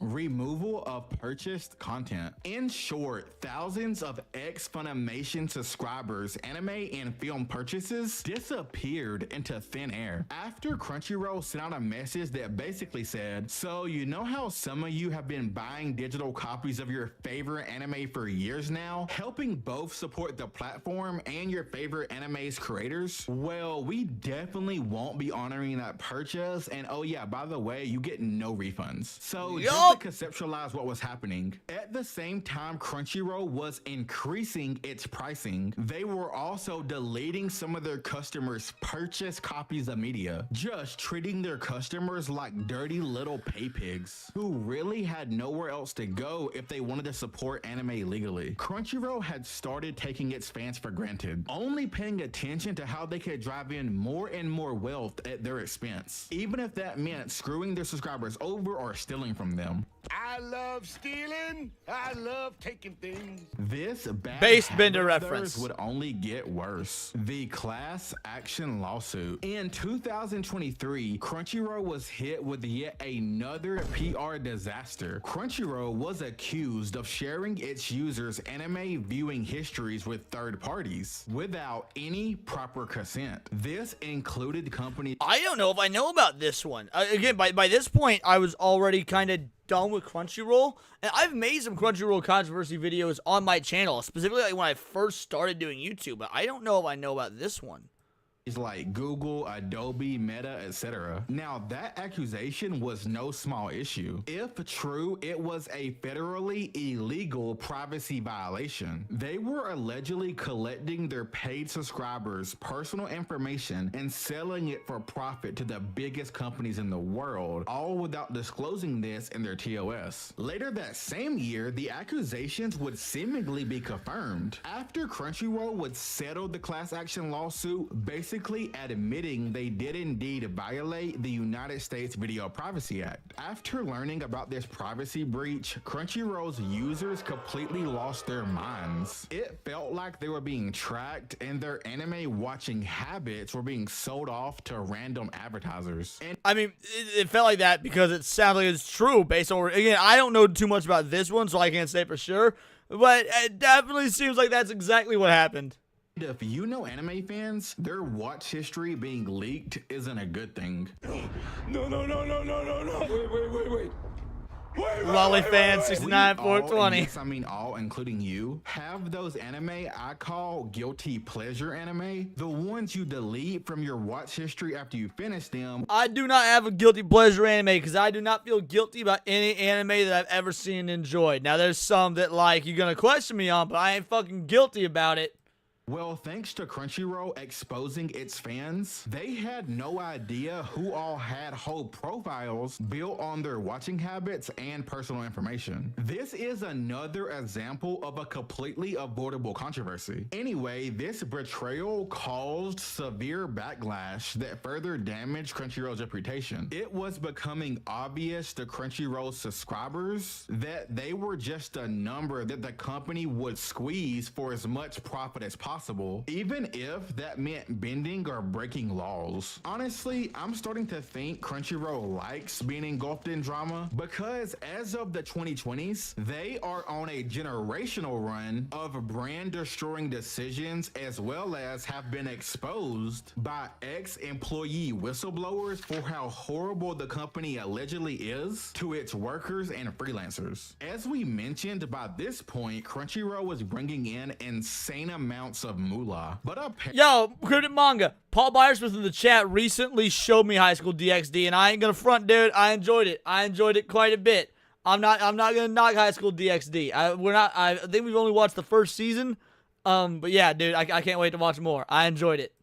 apparently that cheddar cheese did not roll downhill. Reports started coming out that alleged Crunchyroll severely underpaid its voice actors and its translators slash localizers. Oh, Sometimes shocker. paying them half of what's industry standard. These specific roles are basically the backbone of this type of company. Without them, Crunchyroll would just be a place where you would have to watch anime with a Japanese audio and Japanese subtitles. Trying to understand how Crunchyroll treats its employees leads us to one of their most high-profile controversies that sent shockwaves through the anime community: union busting and the Kyle McCarley drama. Kyle McCarley is a respected American voice actor known for his work in many popular anime and video games, but he is probably best known for his role as the voice of Kageyama, the protagonist of Mob Psycho. I think I covered this story.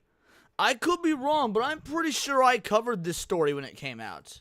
Psycho 100, one of my personal favorite anime and manga. I did an entire deep dive into its creator. It's one of my favorite videos I've ever done. And so, as an expert in all things mob, I can confidently say Kyle did an outstanding job bringing one of my favorite characters to life. Mob Psycho 100's anime adaptation was without a doubt a hit for Crunchyroll, as both a fan favorite and award-winning series, which is why fans of the anime were shocked when it was announced in September 2022 Kyle McCarley's contract to voice Kageyama would not be renewed by Crunchyroll. Simply put, they fired him. After the news went public, Kyle would actually post a heartfelt video on his YouTube channel explaining his side of the story. I don't see this happen often, but I really appreciated it. In the video, Kyle touches on just how much he loved his role as Kageyama and Prop out says Crunchyroll's been caught changing subtitles and workifying their dubs for it. I think maybe workifying. Yeah, that's a very common thing. Like I've done several videos on changes to dubs by Western localizers and whatnot. That's not just a Crunchyroll thing. Although, I mean, since they're really the only legal company that matters, you can say it is. So fair enough. But yeah. How he resonated with this role more than any other he has ever done. However, because he is a member of SAG-AFTRA, Crunchyroll doesn't want to work with him. SAG-AFTRA is a union that protects actors from discrimination, being underpaid, and their other rights being violated, as is very common in the art and entertainment. Yeah, but SAG-AFTRA sucks. I've made at least one, if not a few, anti-SAG-AFTRA videos, especially specifically when the SAG-AFTRA strikes were going on. Yeah, fuck SAG. Entertainment industry. What really upset mob fans is that in the video, Kyle made it clear that it wasn't about the money. It was just that it was really important to him that the show was produced on a union Jim, that depends on your sensibilities.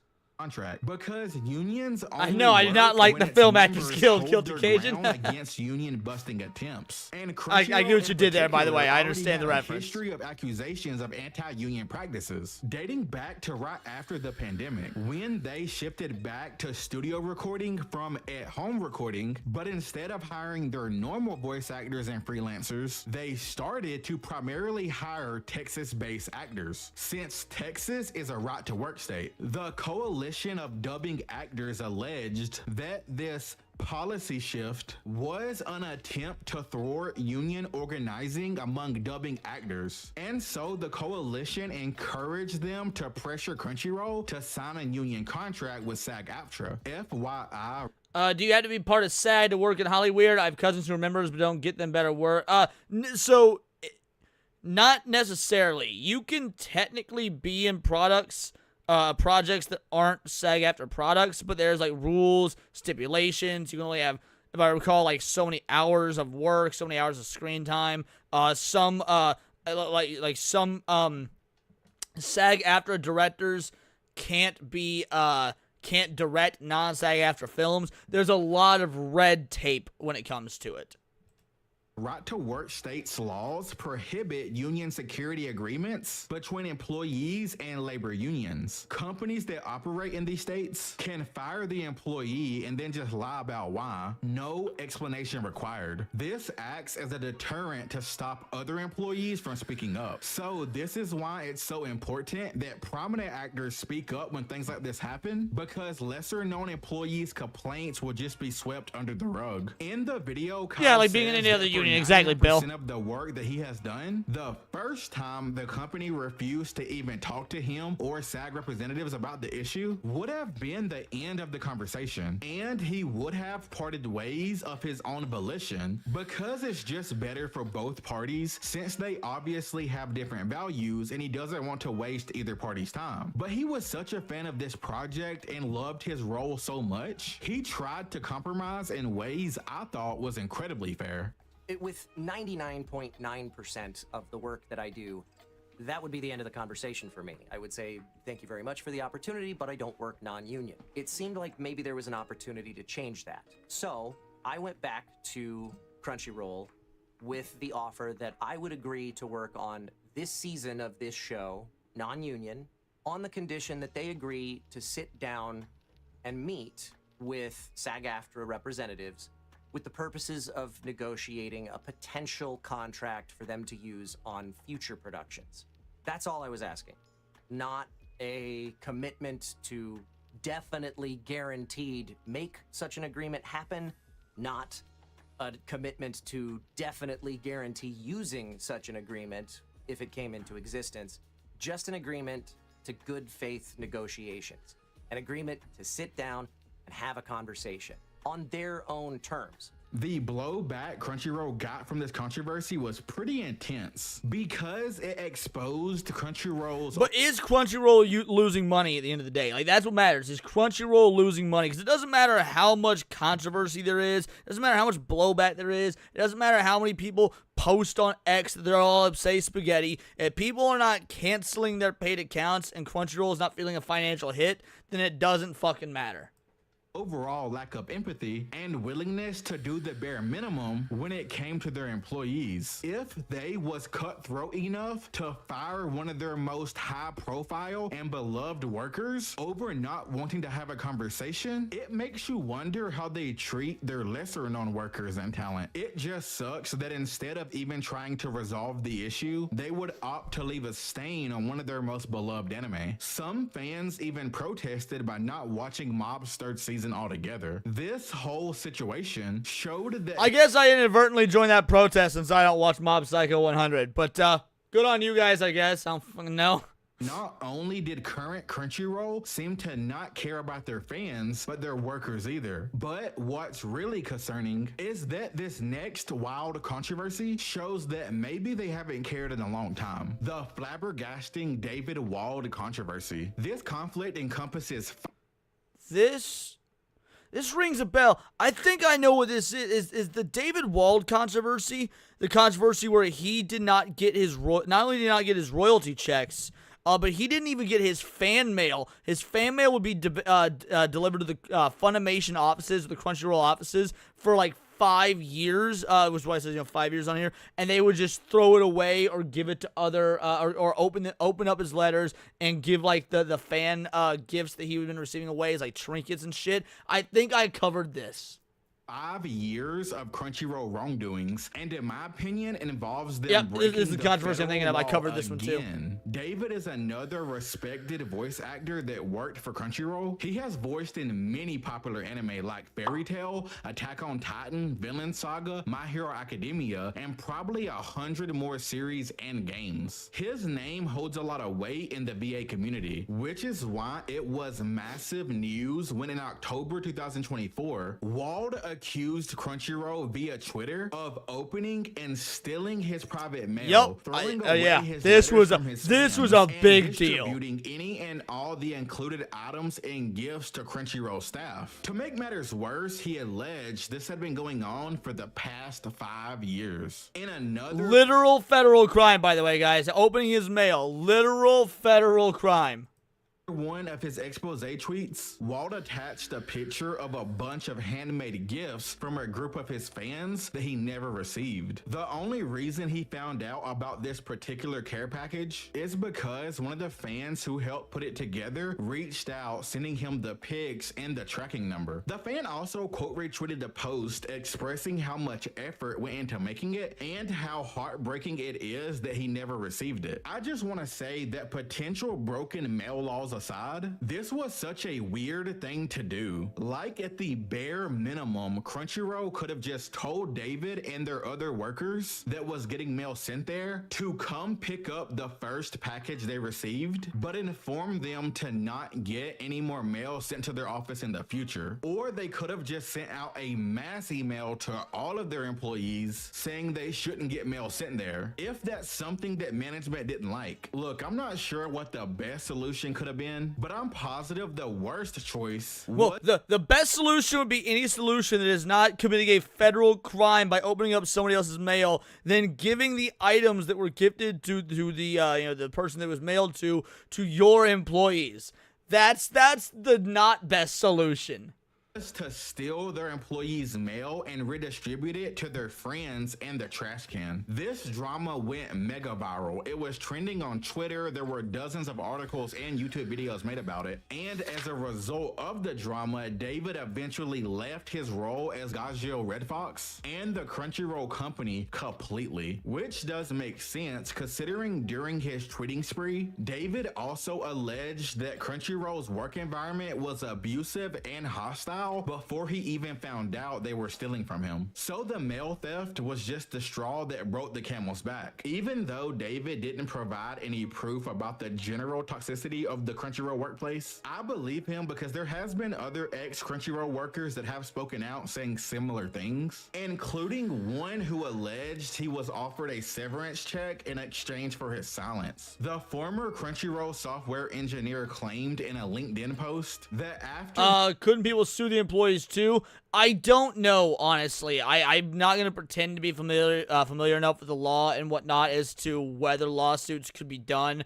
I would guess, and this is truly just a guess, with Texas being a right to work state, like the employees wouldn't sue because obviously they're going to get fired, they're going to lose their income, they could get blacklisted in the industry, and the people who sent the gifts and whatnot, while there's probably a case there needs to be proof, and I don't know how you would prove something like that going against a large conglomeration with all their lawyers and stuff. So yeah, I don't know, but that's my guess, that's my theory. An anime theory.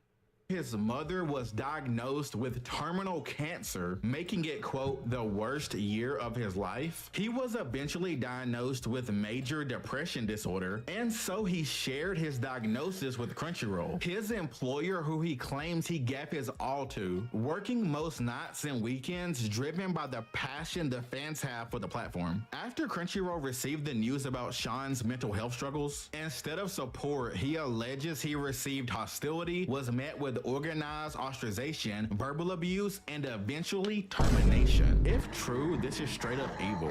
The translator controversies. For years, there were reports that Crunchyroll paid its translators a mere $80 an episode, even if that...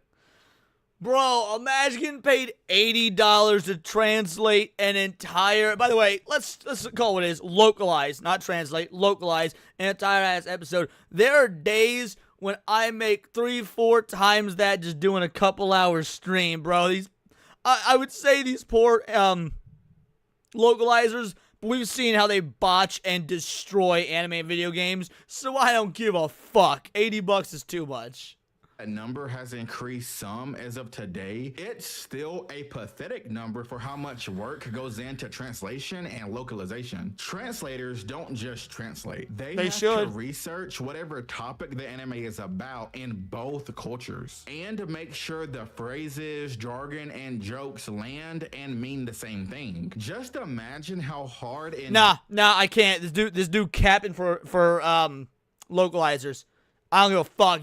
You cannot, like, don't get me wrong, I don't like Crunchyroll. I don't use Crunchyroll. But you cannot sit here and cap for these dipshit ass localizers. Different of a task it is to do localization from everything between shows about science like Dr. Stone and a cooking show like Food Wars. Bad localization can even ruin a good anime. I know I reference 4Kids a lot in my videos, but they have such good examples for these topics, like the infamous Pokemon Onigiri Jelly Donut incident. These donuts are great. Jelly-filled are my favorite. Nothing beats a jelly-filled donut. After years of backlash for underpaying their translators, Crunchyroll would finally make some changes to their translator program. But unfortunately, it would be by diving headfirst into one of the most polarizing topics in any artistic field, AI. Crunchyroll's AI-generated subtitles will...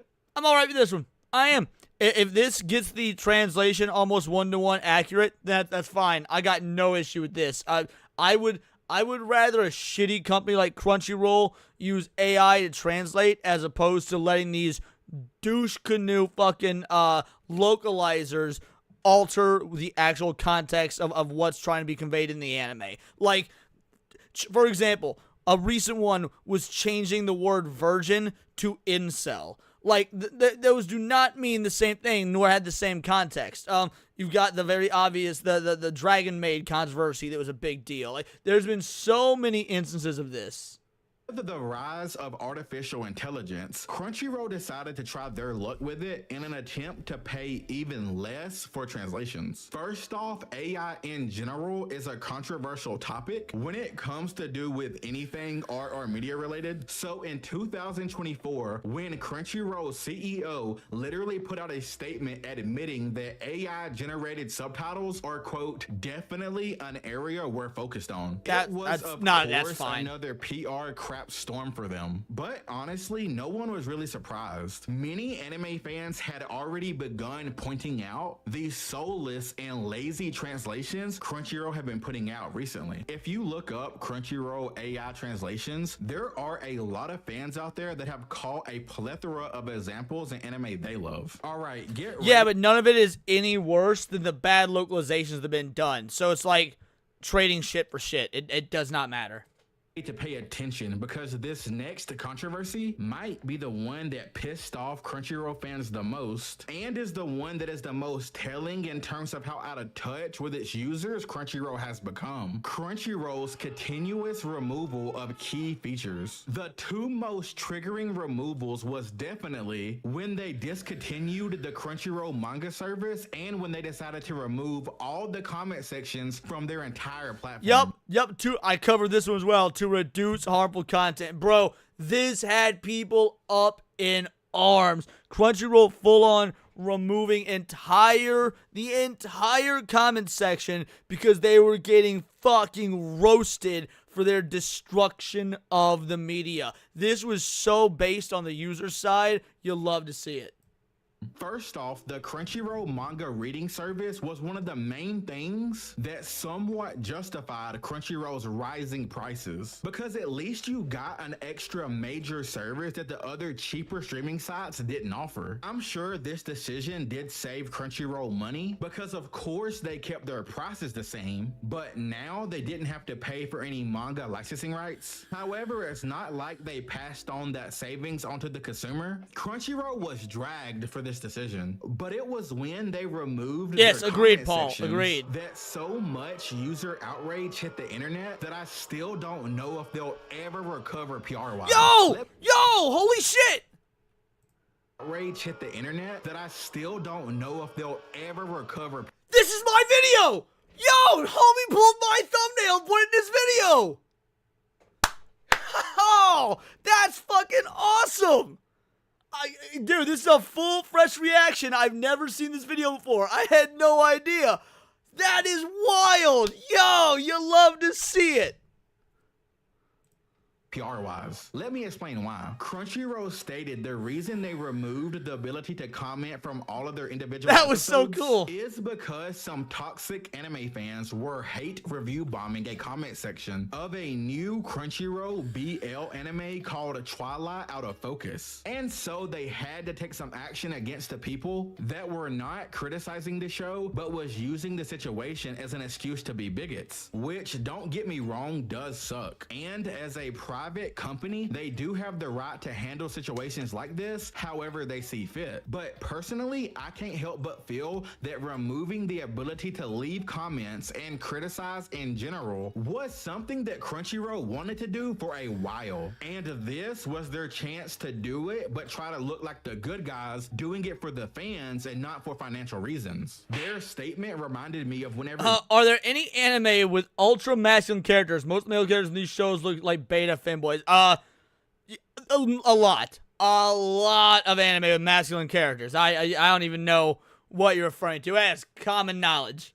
YouTube removed the dislike button and said it was for YouTubers' mental health. No, the reason was because whenever big corporations or celebrities dropped a YouTube video that got a bunch of dislikes, it hurt their feelings, and then they called up YouTube and complained about it. I would bet it is that entirely there were correct similar there. That's conversations exactly the that thing. happened Especially with the YouTube controversy for removing the dislike was so retarded because we're doing it. Their argument was to protect the mental health of the YouTubers so they don't see the dislikes. But if you are a YouTuber, then you would know if you go to your video, just your main YouTube Studio app, it shows you all your dislikes. I've got videos that were ratioed into oblivion with dislikes, and like, oh well, you win some, you lose some. That was a bullshit lie from YouTube that every YouTuber called out.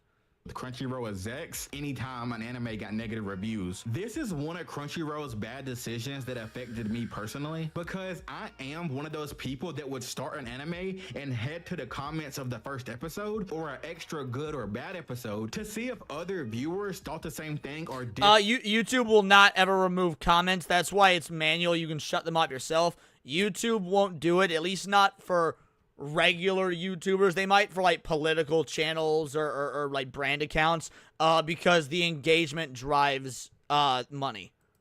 Different than I did about a specific topic. To those who didn't partake in this, it might seem like one of the more trivial controversies, but for a lot of Crunchyroll subscribers, this community feature was the heart of what made the Crunchyroll community different than that of the other platforms that was building up their own impressive library of anime, like HiDive, Netflix, and Hulu, etc. Before, if the same anime was on Crunchyroll and another platform at the same time, I would actively choose to watch it on Crunchyroll because their comment section made it feel more like a group activity between anime fans. This was the final exactly, Paul. Exactly. Original Crunchyroll members that still use the site as a place for anime fans to share their love of the medium. And you want to know something ironic? Arguably, Crunchyroll caused most of these problems themselves because they sold out to that corpo greed. But based on recent events, those same connections might be the ones putting the nail in their coffin. Crunchyroll is officially at risk of losing the goodwill they have with Japanese anime corporations. Several of Japan's largest anime companies have started to voice their concerns about Crunchyroll's never-ending reach and influence over anime. For example, Toho, one of Japan's most popular production companies. Jim Harrison, you were too caught up with some culture war nonsense. Anime actually usually does the strong female stuff right, as opposed to girl bosses. Directly accused Crunchyroll of purposely hindering the promotion of the highly anticipated anime Dandadan. Basically, even though the hype for Dandadan was extremely high before and during its season 1 premiere, Crunchyroll allegedly refused to properly promote it for personal reasons. Toho, Toei, and top manga publishers are arguing that the total monopoly Crunchyroll has over a large percentage of the world's anime fans and anime is a serious problem, and their repeated shocking mismanagement of popular anime titles proves it. I found one article that claims that Crunchyroll now controls a mind-blowing 75% of all anime. Well, yes, but now Crunchyroll is in danger. I don't know if I covered it in a video or whatnot, or if I was just reading the article because I found it interesting. I don't think I ended up covering this. Netflix is potentially overtaking Crunchyroll. Crunchyroll is actually really nervous because Netflix keeps getting all this exclusivity that they aren't getting. And Netflix is now, again, not that Netflix is any fucking better than Crunchyroll, but Netflix is making themselves a legitimate rival to Crunchyroll, and Crunchyroll is not happy with it. Crunchyroll is so addicted to okay, a female character being a cunt is not the same as being a girl boss. Those are very different things. Controversy that even in the process of me making this video, another controversy broke regarding the most recent. By the way, Faye Valentine is a femme fatale, which is an archetype that's been around since like the 1800s, if not earlier.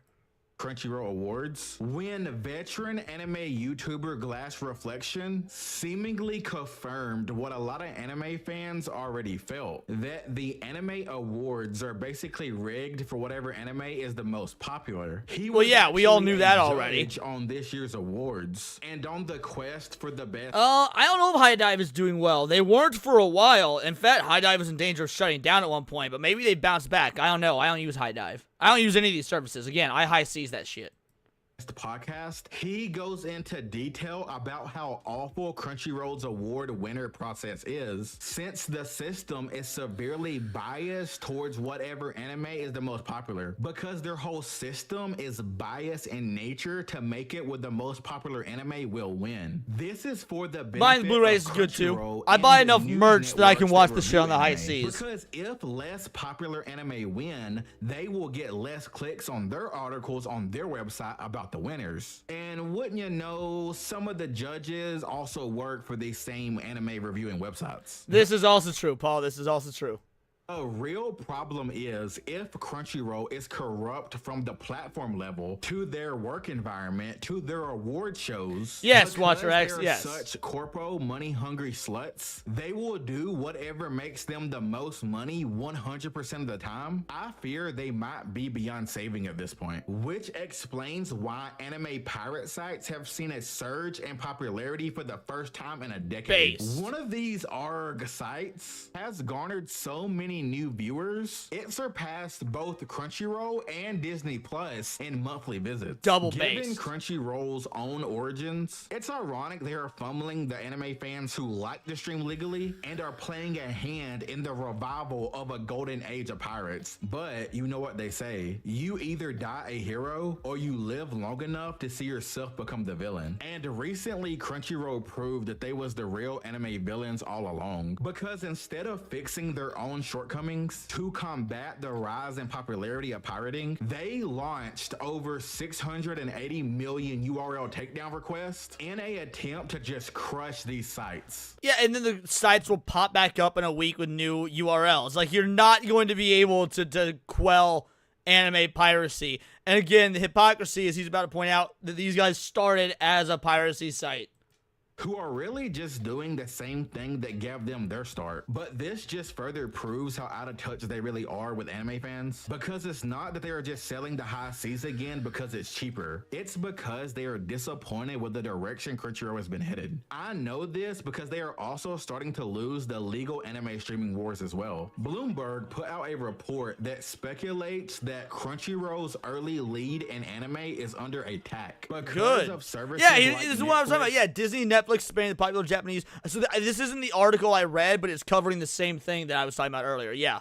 and this is recent. This is within the last month or so. And other sites cutting into their market share more and more every day, just like you gained my respect by making it to the very end of this video. Drop sushi roll in the comments, the word or the emoji, so I know you're one of the real ones. Alright, that was a pretty good video. I'll link this to you guys. I'll drop a sushi roll in there because I'm a good guy like that. Give me one moment here. There we go. Give the dude his ups. This is a pretty good video. I don't like how he did not go all in on the localizers like I think he should have. But yeah, what are you gonna do? Some people absolutely cucks for that sort of thing. They don't care, understand about the controversy. Yeah, I can't say too much about that. But all in all, that was a good video. I liked it. I wish you'd cover the High Guardian Spice stuff because that was what led a lot of people away from Crunchyroll. I mean, that was not just me. I'm pretty sure that may have been how I found out about Yellow Flash.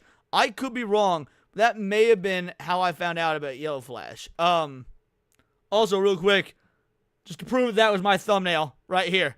Like, that was, yeah, he literally pulled from my video. I just wanted to show proof I was going to make such claims.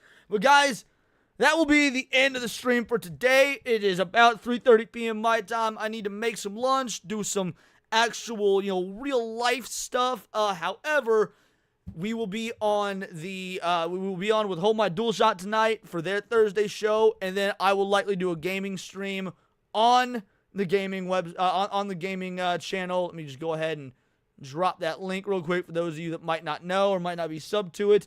And I will not say what game we're doing because I can't. If I can get it operational, it's going to be a massive surprise. It'll be a lot of fun. But I don't have a guarantee I'll be able to get it operational. So just stay tuned for the announcement.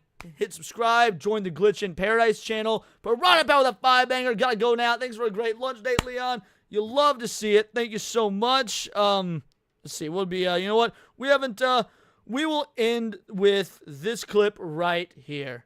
Yeah, here it is. Now excuse me while I harass someone for having pronouns in their bio. With that, for those of you that donated, thank you very much. It is truly appreciated. For those of you that can't or didn't, that's A-okay. I appreciate you having me in here in the comments and just helping drive discussion. Obviously, no lunch hour stream tomorrow because tomorrow is Friday. We do Neon Leon. So be ready for Neon Leon tomorrow. And beyond that, y'all know the drill. It's all here in the Nerdosphere, and this has been Words of Paradise.